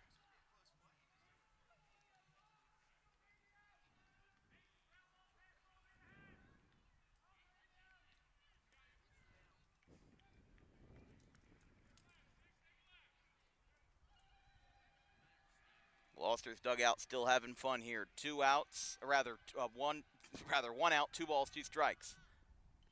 Foul tipped. Barely kept that one alive.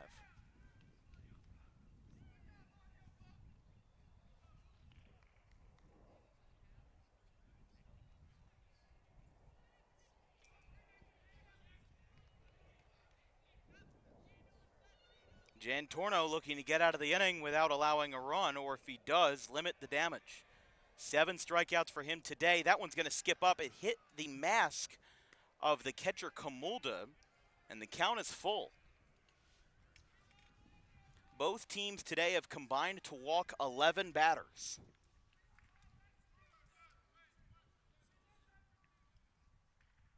As we'll see how Gloucester can respond with 2 runners in scoring position. Top of the order at the plate with Keegan Cohan next. 3-2 to Medler. Is a swing and a miss. He got him. Medler goes down on strikes for the 8th strikeout by Jack Jantorno this afternoon, as the right-hander has been wheeling and dealing for the Hawks. And now Keegan Cohan, who has a strikeout and a walk to his name.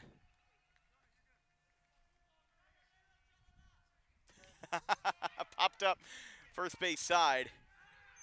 This one will go into the first base side, and the inning is over. Jack Jantorno gets out of the inning as Gloucester's threat could not deliver. 2 runners in scoring position, and we go to the top of the 6th. It's still Haddon Township 5, Gloucester 0.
Zane is still out for the 6th as Haddon Township leads 5-0.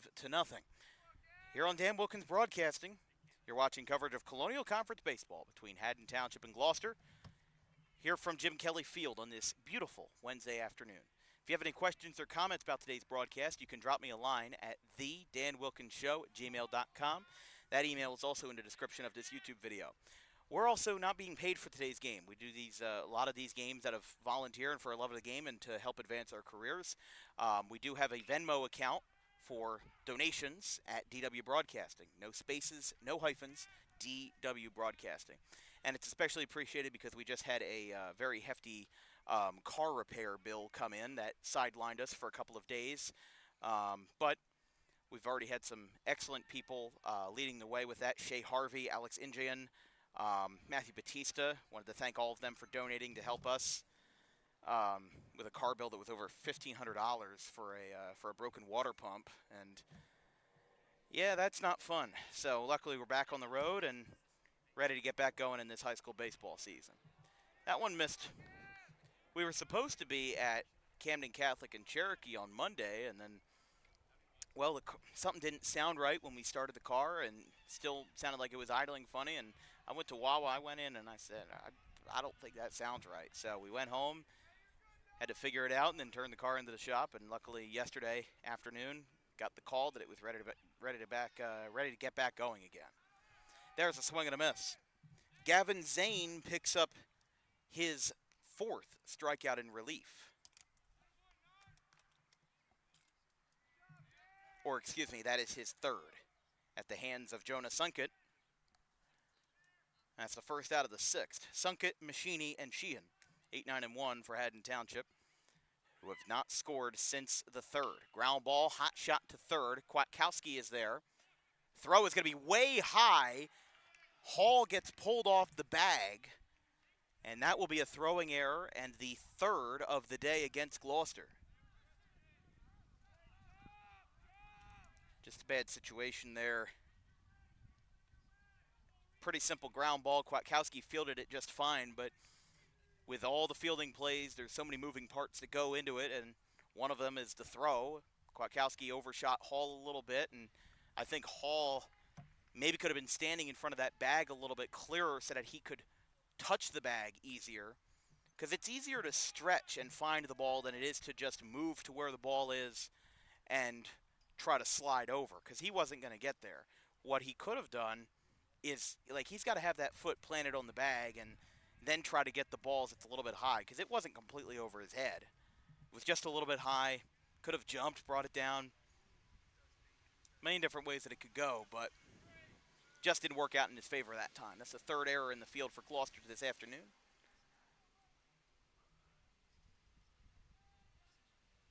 And the pitch. Runner goes. There's a swing and a miss from Struzzulo. Throw down. They tag him out. Machini is retired at second. That's the second out. That's the second time Struzzulo is throwing out a runner tonight. And now Sheehan working with a 1-2 count, and the base is empty.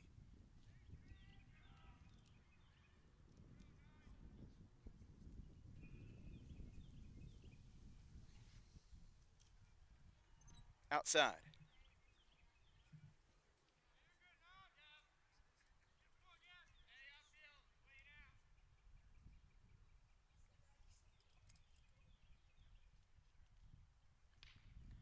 That's a dribbler. Out to short. It's in play. Bobbled by Bolden. And Gloucester picks up their second error of the inning. As now Sheehan reaches to extend the inning for Cam Spencer to center fielder.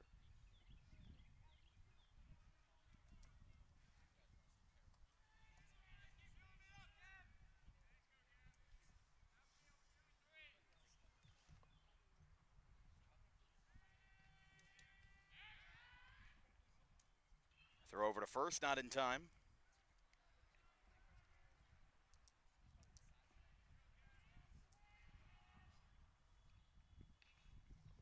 Dribbled out in front of the mound. Zane's throw is in time and the inning is over. So 2 errors in the field for Gloucester, but at the end of the day, it doesn't hurt them too much. They will need to get the bats going as they left 2 runners on last time out. We'll see if Jan Torno survives another inning as we go to the bottom of the 6th. Haddon Township and the Hawks still up by 5.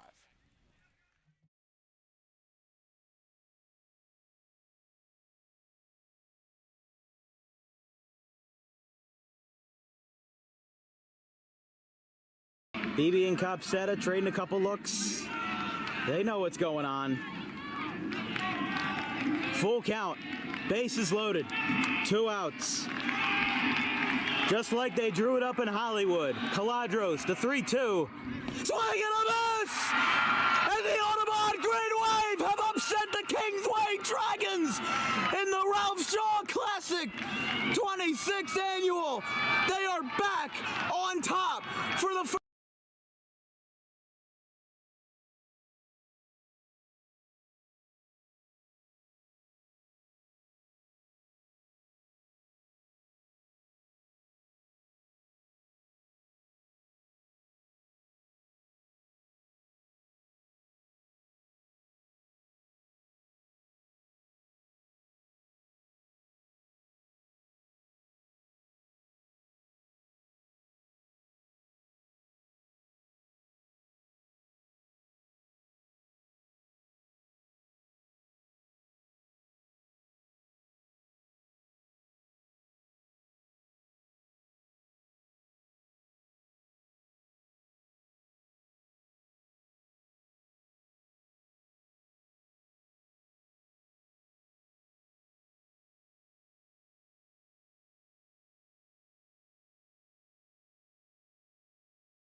Here we go, bottom of the 6th inning.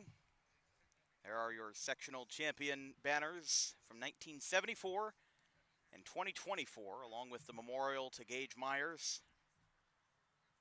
As before the inning starts, an extended meeting on the hill between the Haddon Township infield. See if we can zoom in on that jersey real quick. We can report that Jack Jantorno is back out for the 6th. With Haddon Township playing tomorrow in the Coaches versus Cancer Classic versus Cherry Hill East, it'll be a quick turnaround. So the count is 1-0.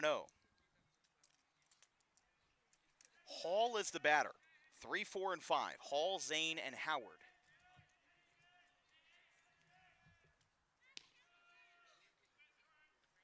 Two-0. Hall with one of Gloucester's 2 hits today, a single in the first. The other one was a leadoff double in the bottom of the 5th by Anthony Strazzullo. Strike called on the outside corner, a little favorable there, and it's 2-1.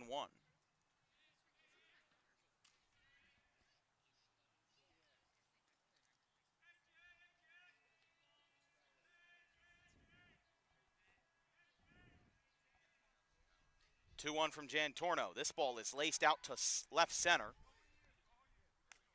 Pardon me, out to straightaway left. It's taken in for the first out.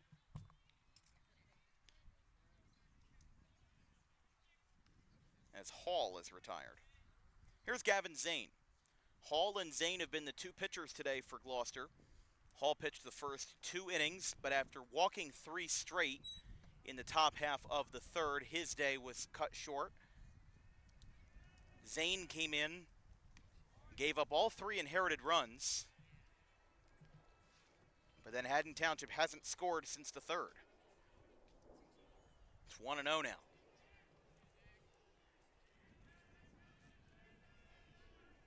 Jantorno is set and delivers. Swing and a miss at a fastball at the letters. 1 ball, 1 strike.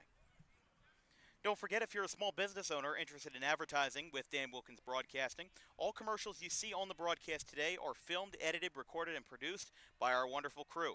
And all funds towards the broadcasts, or I should say all funds towards the commercials, go towards travel expenses for going to all of these games all around the state. College funds. Remember, I'm a 19-year-old freshman at Rowan College of South Jersey. A lot of us are, a lot of the interns we have here at DWB are high school students and college students who are looking to advance their careers in the broadcast industry.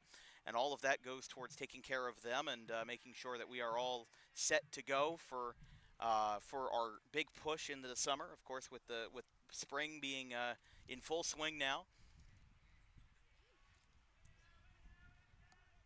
But we've got a 3-1 count to Gavin Zane. The sophomore second baseman Nico Howard is next.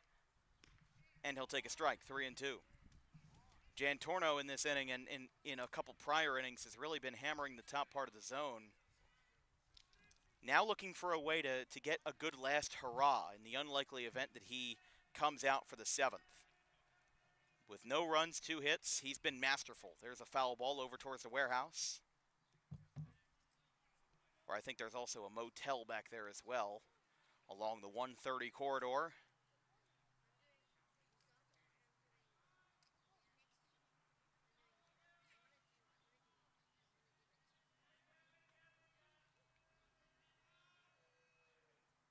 Outside.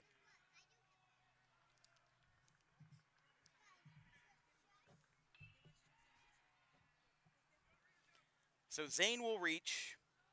And with 1 out, it is Howard.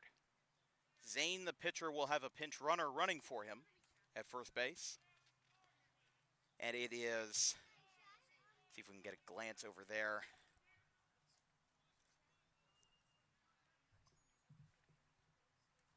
That's number 19, Mason Johnson. Back pick to first, called a ball. 1 ball, no strikes.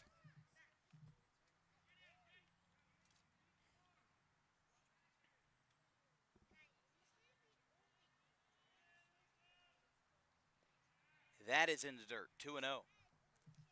As we said, Sean Crawford was warming up in the pen for Haddon Township just an inning ago. Hasn't been out there since. But you would imagine that Delgado has him waiting in the wings in case Gloucester threatens a little bit more. Because in a Group 1 game, a 5-run lead can vanish without the right pitching. As the count is 2-1. We've seen it before where games will be incredibly low scoring and then the bullpen comes in and all heck breaks loose with the offense and things get a little bit unhinged. That one is high. Count is 3-1. Spencer expressing a little bit displeasure in center field. I mean, he's got the best angle of home plate, better than we do. Might have one of the best seats in the house out there. So, throw back to first, not in time. Strazzullo has been pretty impactful on the bases today as a catcher. but the right-hander Junior Jantorno trying to take advantage of the youngster Mason Johnson. 3 balls, 1 strike, and the pitch, it is way outside. That will be the 5th walk allowed by Jantorno, the 2nd in a row, and here comes Nick Delgazzo. A very good performance for Jack Jantorno today. 7 strikeouts, 5 walks, and only 2 hits allowed across 5 innings of work. Gets a nice hand from the Haddon Township crowd as Jantorno will be out, and from at least what we were looking at earlier, Sean Crawford will be the new pitcher. We'll take a quick break. Haddon Township still up 5-0, but 2 base runners for Gloucester could shake things up a little bit. We'll be right back.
Pitching change for Haddon Township. Sean Crawford is in, and Jack Jantorno's day is done after 5 innings. That one is up and away.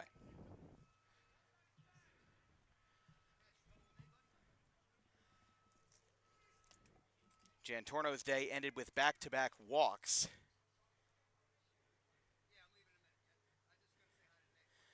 Definitely not the way he wanted it to end, but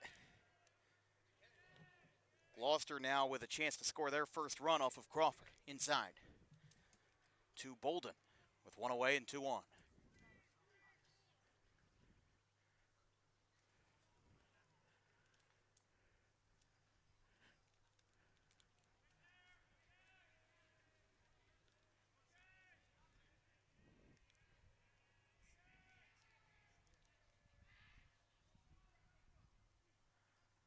Two balls, no strikes to Bolden.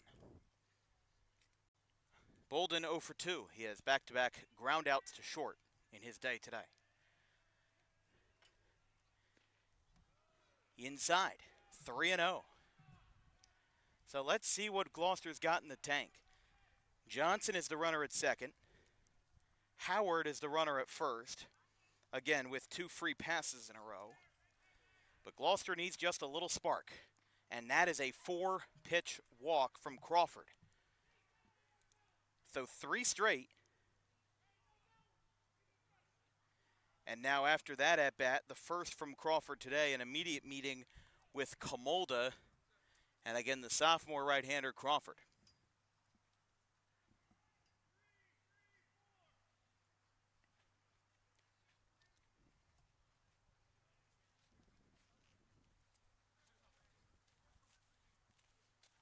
Crawford with a 5.25 ERA this year in 14 2/3 innings.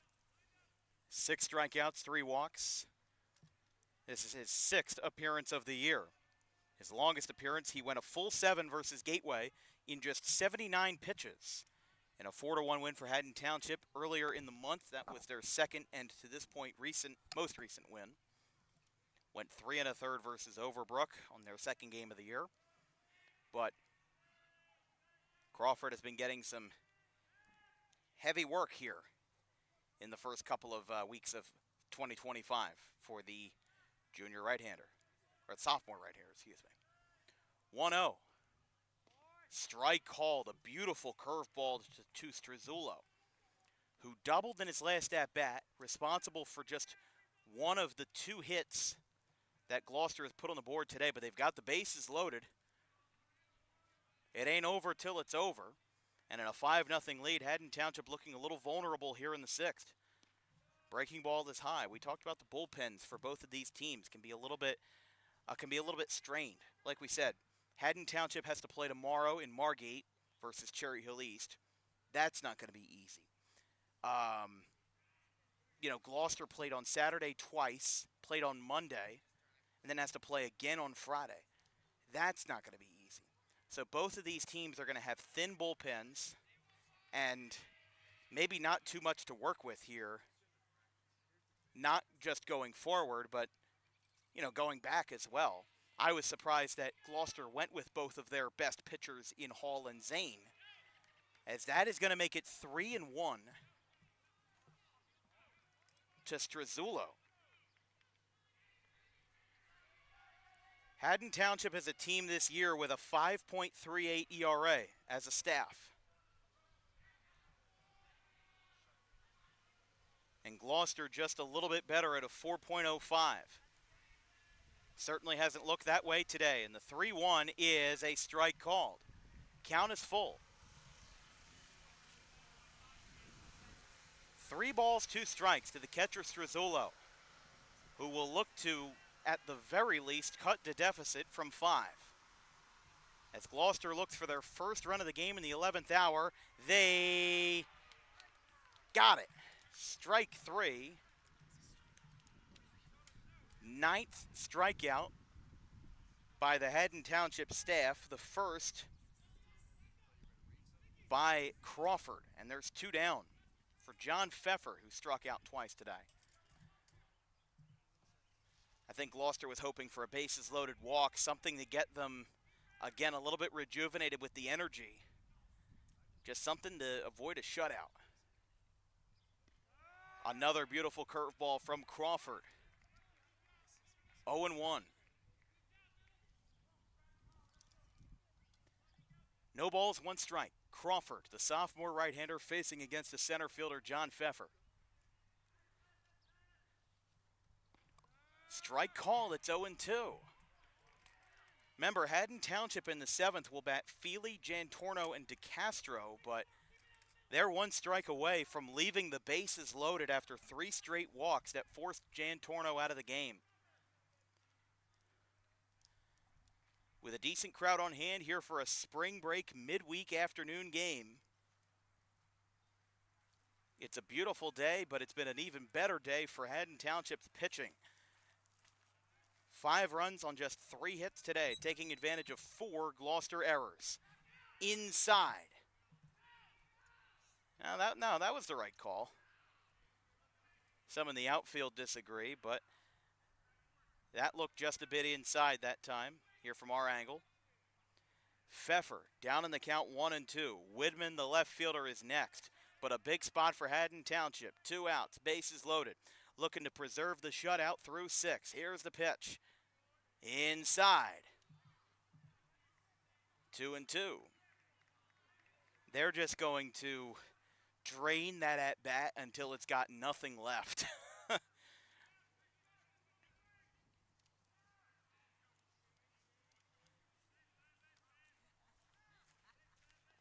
Still count is 2-2. Crawford delivers. Ground ball. Foul towards Coach Stephen Massaro at third.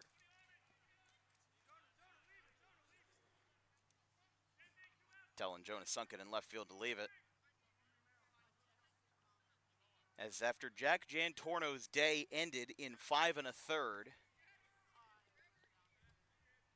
they now have the bases loaded for Sean Crawford. Not an easy situation to inherit. All 3 runs would be unearned to Crawford and would instead go on Jantorno's resume. Here's the 2-strike pitch. Grounded. Fair. Down the third base line. It'll go towards Jonas Sunken in left field. 1 run comes in. 2 runs will score. 2-run single at the bottom of the order for John Pfeffer. It's 5-2. And Haddon Township, after holding Gloucester by the ropes all afternoon, finally get a breakthrough with a 2-run single to left field off the bat of Pfeffer, who had struck out twice prior, moving Bolden to second and scoring Howard and Zane. And now here is Mason Widman. Those 2 runs will now be earned to Jantorno, who will not be credited with a shutout today. There's a strike. Excuse me. Don't forget, later tonight we pick up broadcast number 498. We go to the Trenton Thunder Ballpark in Mercer County for a Middlesex County matchup between the J.P. Stevens Hawks and the South River Rams, including Julius Rosado, a commit to Rutgers University with 17 career home runs. See if he can blast one out at Trenton. 7 o'clock first pitch. No balls, 2 strikes. Gloucester down 5-2, but if you remember anything from the South Jersey Group 1 sectional game from last year, a deficit does not matter to Greg Galbraith. It does not matter to anybody on this team. And a quick meeting between pitcher and catcher Camolda and Crawford as Delgado had a quick word of confirmation from the home plate umpire. The JV players for Gloucester, that's how you know a game is running long, when the JV game gets done 30 minutes before the varsity game does. But right now in the bottom of the 6th inning, right now running 2 hours and 21 minutes. The longest this year was 2 hours 47 for us between West Deptford and Collingswood. Now the good news is that it is not 42 degrees like it was in that last game that we covered between West Deptford and Collingswood. Heck, the last time we were at Trenton Thunder, it was 2 hours and 40 minutes. So we will be in for a long day of baseball today, as the fans who have been here since well before first pitch have been soaking up the sun. No balls, 2 strikes. Both runners go. That ball skips away from Camolda. Massaro will hold the runners at third. And now Pfeffer parks it at second base. 2 runners in scoring position now. And don't forget, Widman is the tying run in a 5-2 game as Haddon Township's bullpen looks to get the patchwork done. Here's the pitch. Breaking ball. Strike 3. He got him right down the middle, and Crawford, with a little hiccup along the way, gets out of the inning, allowing 2 on a 2-run single by John Pfeffer, but he gets the 9-hitter to go down looking to save the Hawks in their pursuit of a win. We go to the top of the 7th. It's not done yet, though. It's still 5-2 as Haddon Township looks for some insurance after allowing their first. We'll be right back.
In regulation this afternoon, 1 inning to go.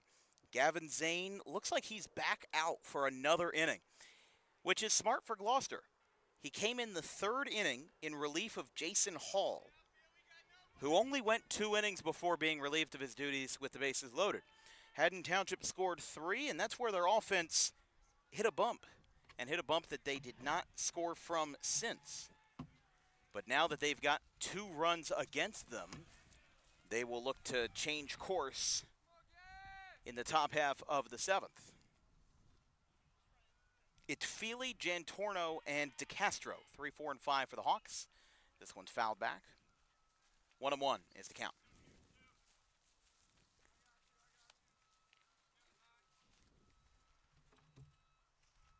One ball, 1 strike. Feely, a strikeout and 2 walks to his name today. Jantorno, the batter on deck, also with 2 walks. Lined foul into the Gloucester City Forestry. 1 and 2.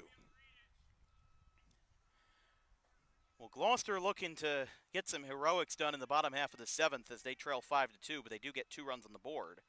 That one is down, 2-2.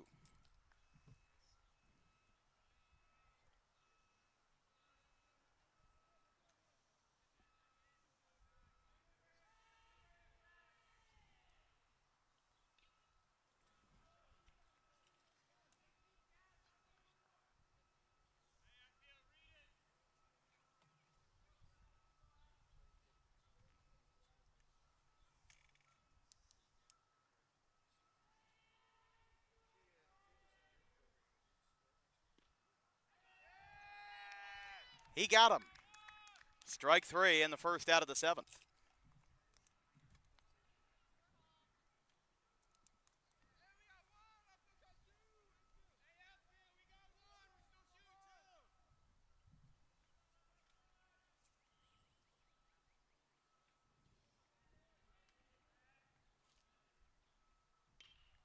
That one is lined. Howard stops it from the feet. He got him!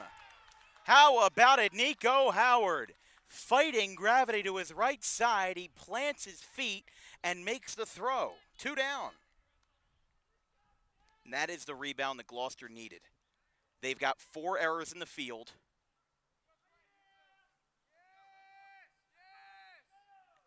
And now an opportunity for Gloucester to maybe right the ship a little bit with Zane versus DeCastro. I mean, this will be a huge shutdown effort for Gavin Zane. 4 relief innings. Not easy. Coming in for a guy, actually, no, he's going to have 5 relief innings because he came in with no outs in the 3rd. He inherited the bases loaded. All 3 runs came in to score, but he didn't add any more damage. He didn't get rattled, and Haddon Township has been scoreless since the 3rd. And in fact, they've only allowed 2 base runners from the 4th to the 7th inning. Inside, 2 balls, no strikes, to DeCastro. DeCastro is 0 for 3. He's got a fielder's choice to his name earlier in the ball game.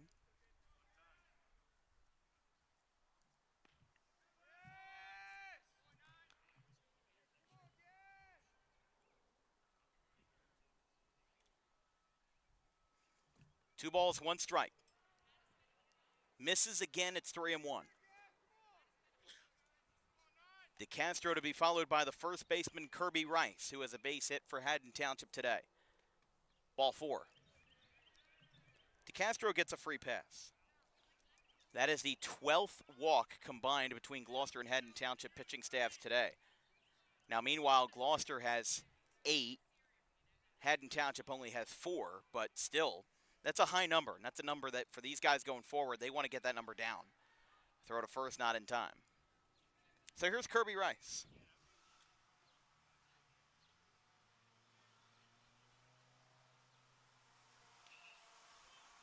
This one is hit in the left field. It's a fair ball down into the left field corner.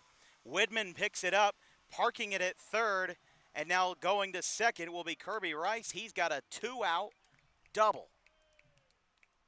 So DeCastro's walk ends up having some dire consequences with Brandon Camolda now batting. Honestly, if I'm Greg Galbraith, I put all my eggs in one basket for Gavin Zane. I think that putting in anybody else at this time with 2 outs, a game on the line where you don't want Haddon Township to get any insurance runs if you're Gloucester. Now finding a way to rebound from that. You've got 2 runners in scoring position. Yeah, if Zane gives up a 3-run home run, I'd switch him out, but I like the fact that they're keeping the confidence in their right-hander. Fly ball, left field. Widman is there, and the inning is over. Haddon Township leaves 2 runners on after a quick scare off the bat of Kirby Rice, who picked up his second hit of the day. Only 7 combined hits between these 2 teams, and Haddon Township has a half inning to shut it down. They lead 5-2 going into the penultimate frame of this Wednesday showdown. We'll be right back.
Crunch time here in Gloucester. Bottom of the 7th inning. Haddon Township 5, Gloucester 2.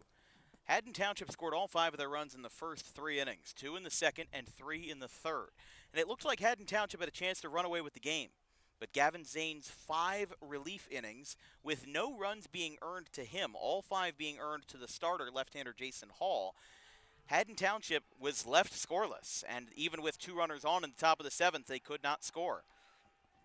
Let's see what Gloucester's got in the tank in the bottom of the 7th with Sean Crawford. First pitch is a strike. 0-1. The good news for Gloucester is they've got the top of the order, 1, 2, and 3. Medler, Cohan, and Hall. We'll see if the trio can make something happen, or if Crawford will shut it down in relief. Swing and a miss, 0-2. And with every strike, with every swing and a miss, those odds just get a little bit better for Sean Crawford, as he backs up Jan Torno, who threw 5 1/3, struck out 8, walked 5 batters. However, he is in line for the win. Crawford in line for the save.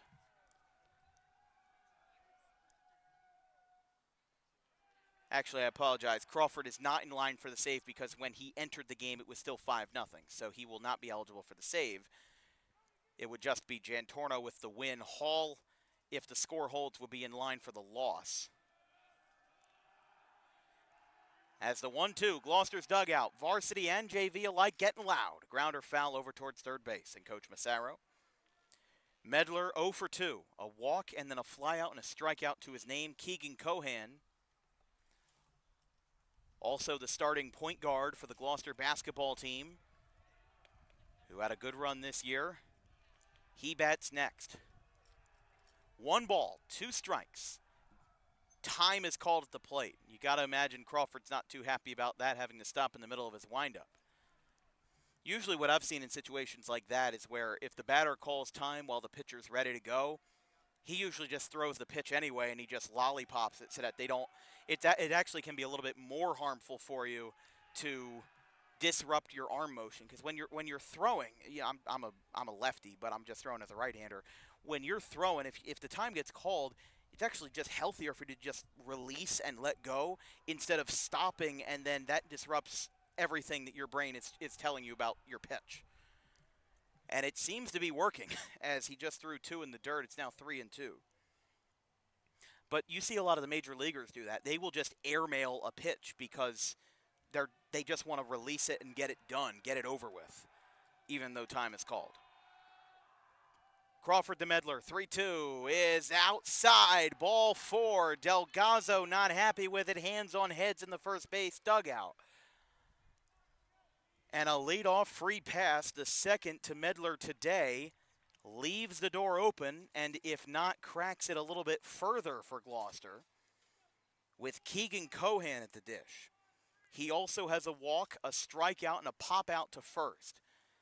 Cohan had the walk-off hit for Gloucester over Triton in the championship of Saturday's Jim Kelly tournament. First pitch, outside.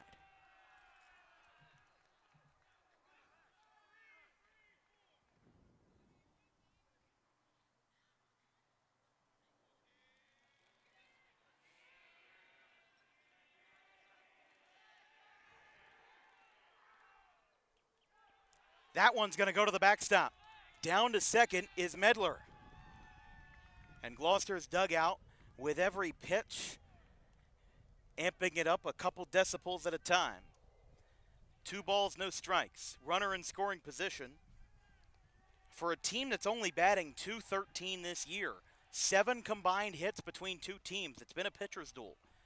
Despite the score of 5-2, it's been more of a pitcher's duel than you think. Just 7 hits. Haddon Township with 4, Gloucester with 3. And 2 of them have been in the last 2 innings. Struzzulo and Pfeffer. Cohan puts it in the play, shallow center field. Spencer comes in, can't make the play. Stop sign at third for Medler. Base hit for Keegan Cohan.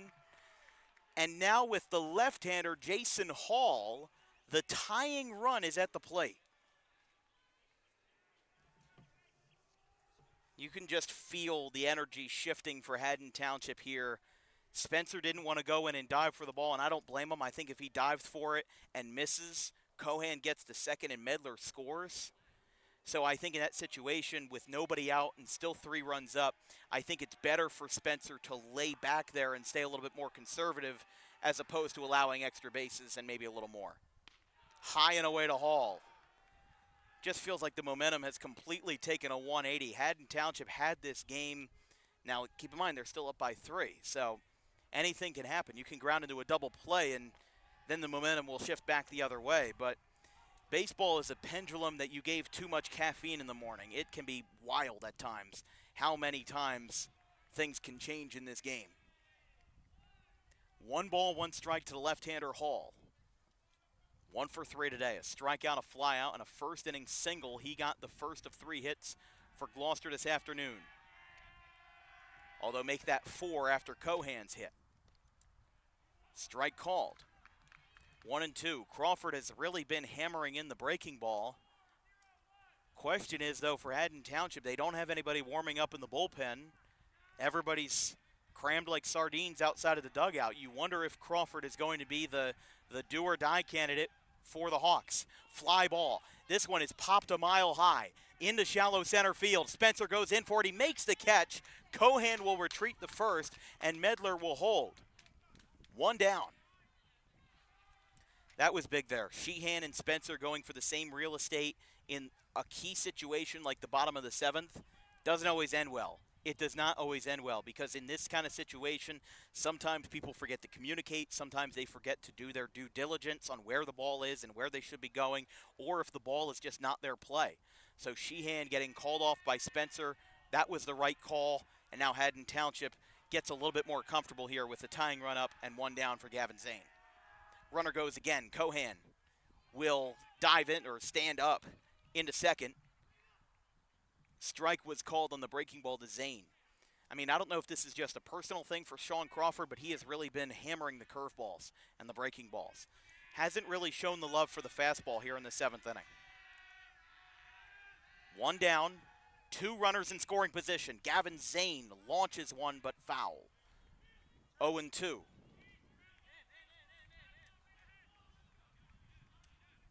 One out. Cohan at second. Medlar at third. Outfield shifting over a little bit for the right-hander Gavin Zane versus the sophomore Sean Crawford. 0-2. Foul tip. Barely made contact with it. You could just hear the little whimper of the bat as he hit it at the very end of the barrel. The number 5 hitter, Nico Howard, the second baseman, is up next. He's reached once on a walk, otherwise a ground out to second and a strikeout. One of Jantorno's 8 this afternoon. No balls, 2 strikes, and the pitch. Zane, foul the other way towards the motel.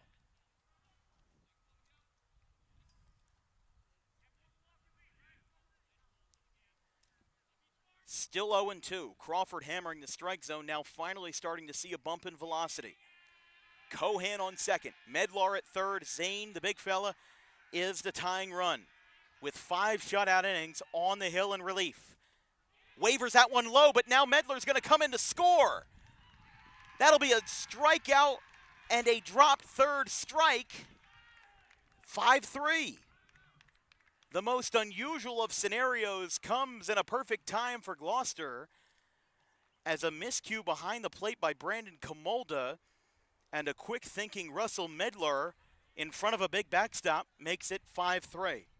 Cohan now to third. That might be the first or maybe just the second time we've seen that this year, and the first to bring home a run. I mean, that requires the first base bag to be open with less than 2 outs, and it requires some very quick thinking on the base paths by Russell Medlar. Didn't have a lot of room to work with, and now brings it home. Tying run is now Mason Johnson, who runs for the pitcher Zane at first after the dropped third strike. That was the 10th strikeout by the Haddon Township pitching staff. As the count is now 0-1 to Nico Howard. 0 for 2 today. Here's the pitch. Runner goes. There's a ground ball. Over the middle. Sheehan doesn't tag the bag. Throw to first is in time. And Cohan holds it third. So now with 2 outs, Howard grounds out to short. I was a little bit surprised that they allowed Johnson to move to second. I think he could have just toe-tapped the bag. I mean, Sheehan obviously keeping it conservative by not trying to get the out, but, I mean, he could have had runners on the corners and 2 outs, but now he's got 2 in scoring position. Strike to Kevin Bolden. A little dribbler ties the game. If it goes into the outfield, we're tied, because Johnson is fast, and Cohan will be right in front of him.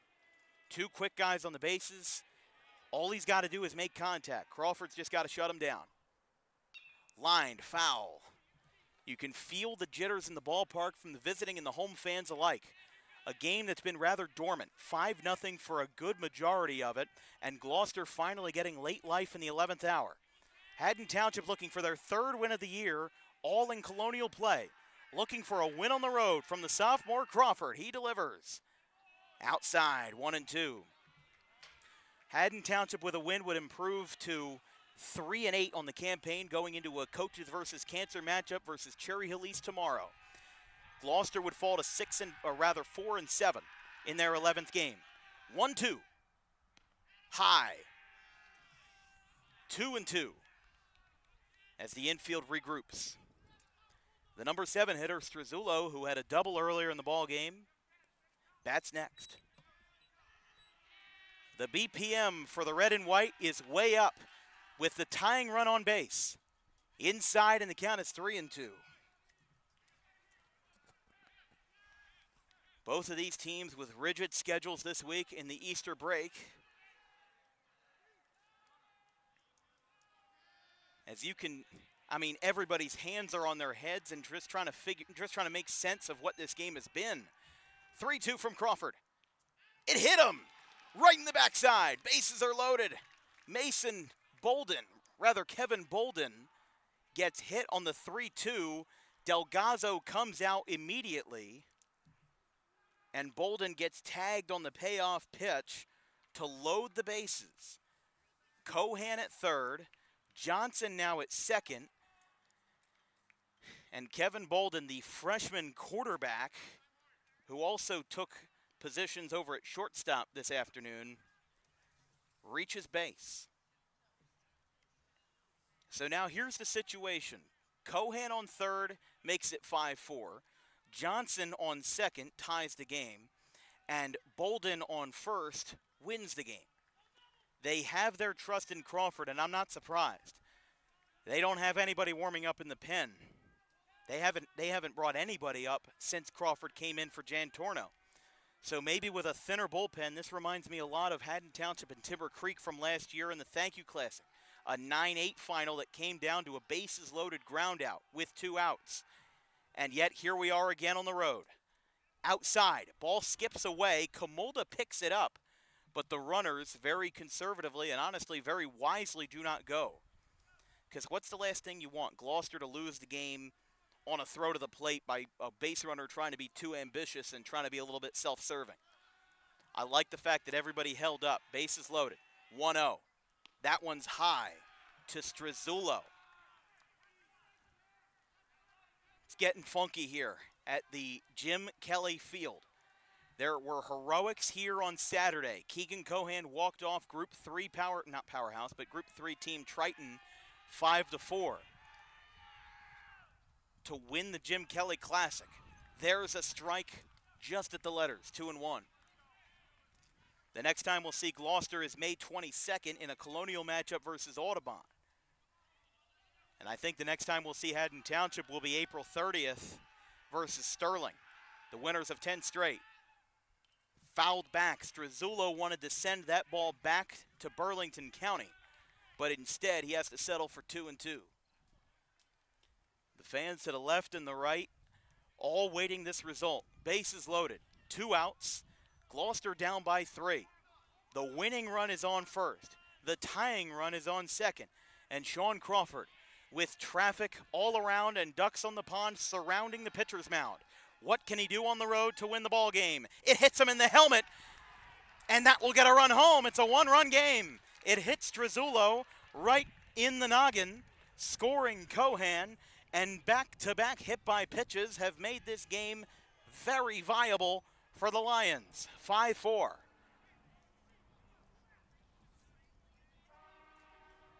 There's going to be another pinch runner or a courtesy runner for the catcher Strazulo. That will now be again Jose Santos, who has picked up 2 courtesy running jobs today. 5-4. Doesn't get much better than this, folks. Haddon Township had a 5-0 lead from the 3rd inning onwards. Gloucester started to crawl back with 2 runs in the bottom of the 6th. And now they've scored 2 more. Inside to John Pfeffer. Pfeffer started the scoring for the Lions with a 2-run single in the 6th.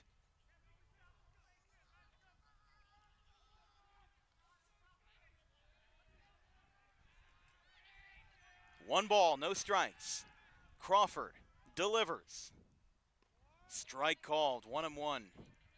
I mean, you can see all of the facial expressions around the ballpark. No matter what side you're on, this is a stressful moment. People are pacing, people are sighing heavily. This is a good game. Strike 2, 1-2. Again, a Haddon Township win would bring them to 3-8 with wins over Paulsboro and Gateway earlier this season.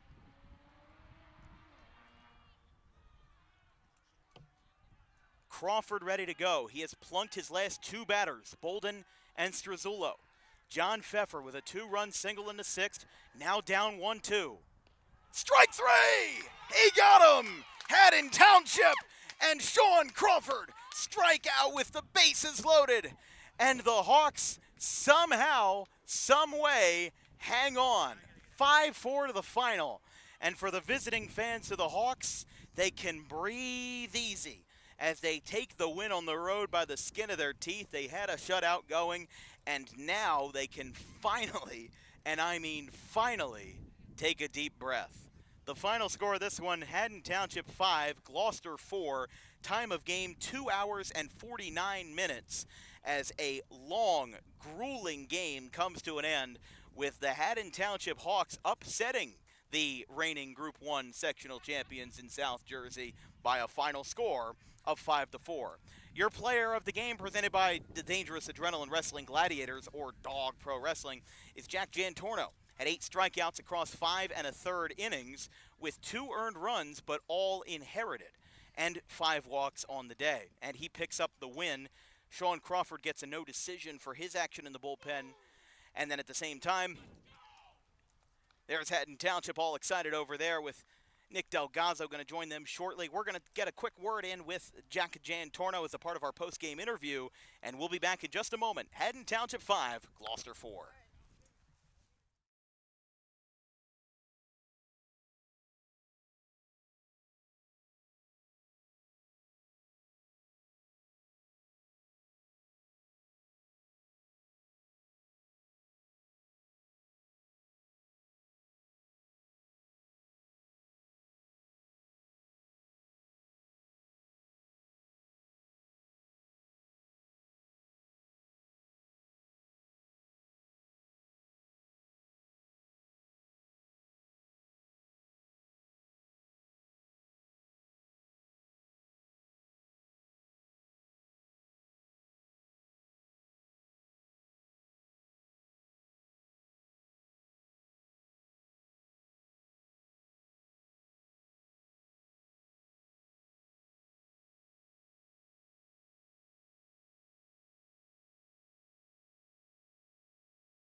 Here we go. Final score of the ball game today, 5-4 Haddon Township over Gloucester. Your player of the game presented by the Dangerous Adrenaline Wrestling Gladiators, or Dog Pro Wrestling, a.k.a.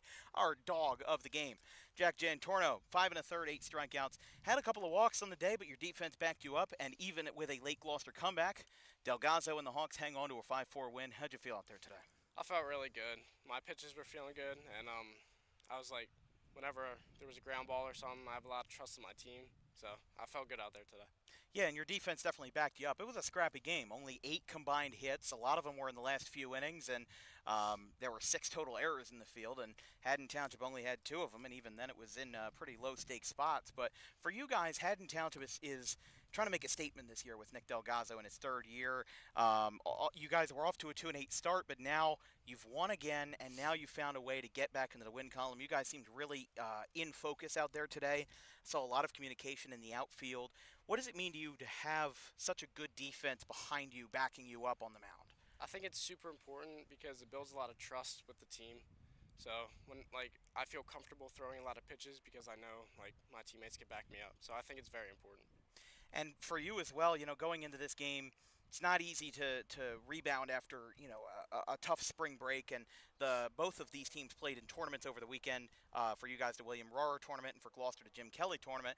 So both of you guys have been in similar situations. But now that you're going into it, you've got the Coaches versus Cancer tomorrow. Busy week ahead. How do you guys plan to use this win to pivot your team going forward? I think it gives us a lot of energy going forward.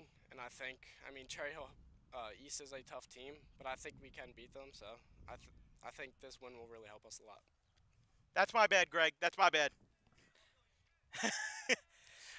So that'll be all for us in this interview today. Your player of the game, again, Jack Jantorno. We're going to do a little DWB tradition. We're going to have you sign the bottom of the scorecard as a part of our player of the game. Just make it nice and big anywhere. Anywhere. As the junior right-hander picked up 8 strikeouts and the win in 5 1/3 innings. There you go, Jack Jantorno with actually a legible signature for once. Your player of the game. Make sure you show off that nice that hawk chain you got there. Yep. Pretty good. Thank you, Jack, very much. Your guys are going to board the bus, and we're not going to hold you any longer. So have a good one, Jack, and enjoy the rest of your spring break. Thank you. All right, that's your player of the game, Jack Jantorno, as Haddon Township will get ready to go here on this Wednesday afternoon. Longest game of the year for us, 2 hours and 49 minutes. But the final score, Gloucester 4, Haddon Township 5. As Sean Crawford picks up the save, a 2-out, bases-loaded strikeout wins the game. And Jantorno's 8 strikeouts help lead the way. As we're going to pack our bags and we're going to get ready for Trenton. We've got to leave at 5 o'clock to go up to Trenton Thunder Ballpark for a matchup between the J.P. Stevens Hawks and the South River Rams. From our entire crew here at DWB, our social media coordinator, Haley Mejia, our graphics crew, Gavin Van Rel, Caleb Lane, and Liam Nolan, my producer, Jake Steidler, I'm Dan Wilkins. We'll see you in 3.5 hours' time from Trenton Thunder Ballpark. Have a good one, folks.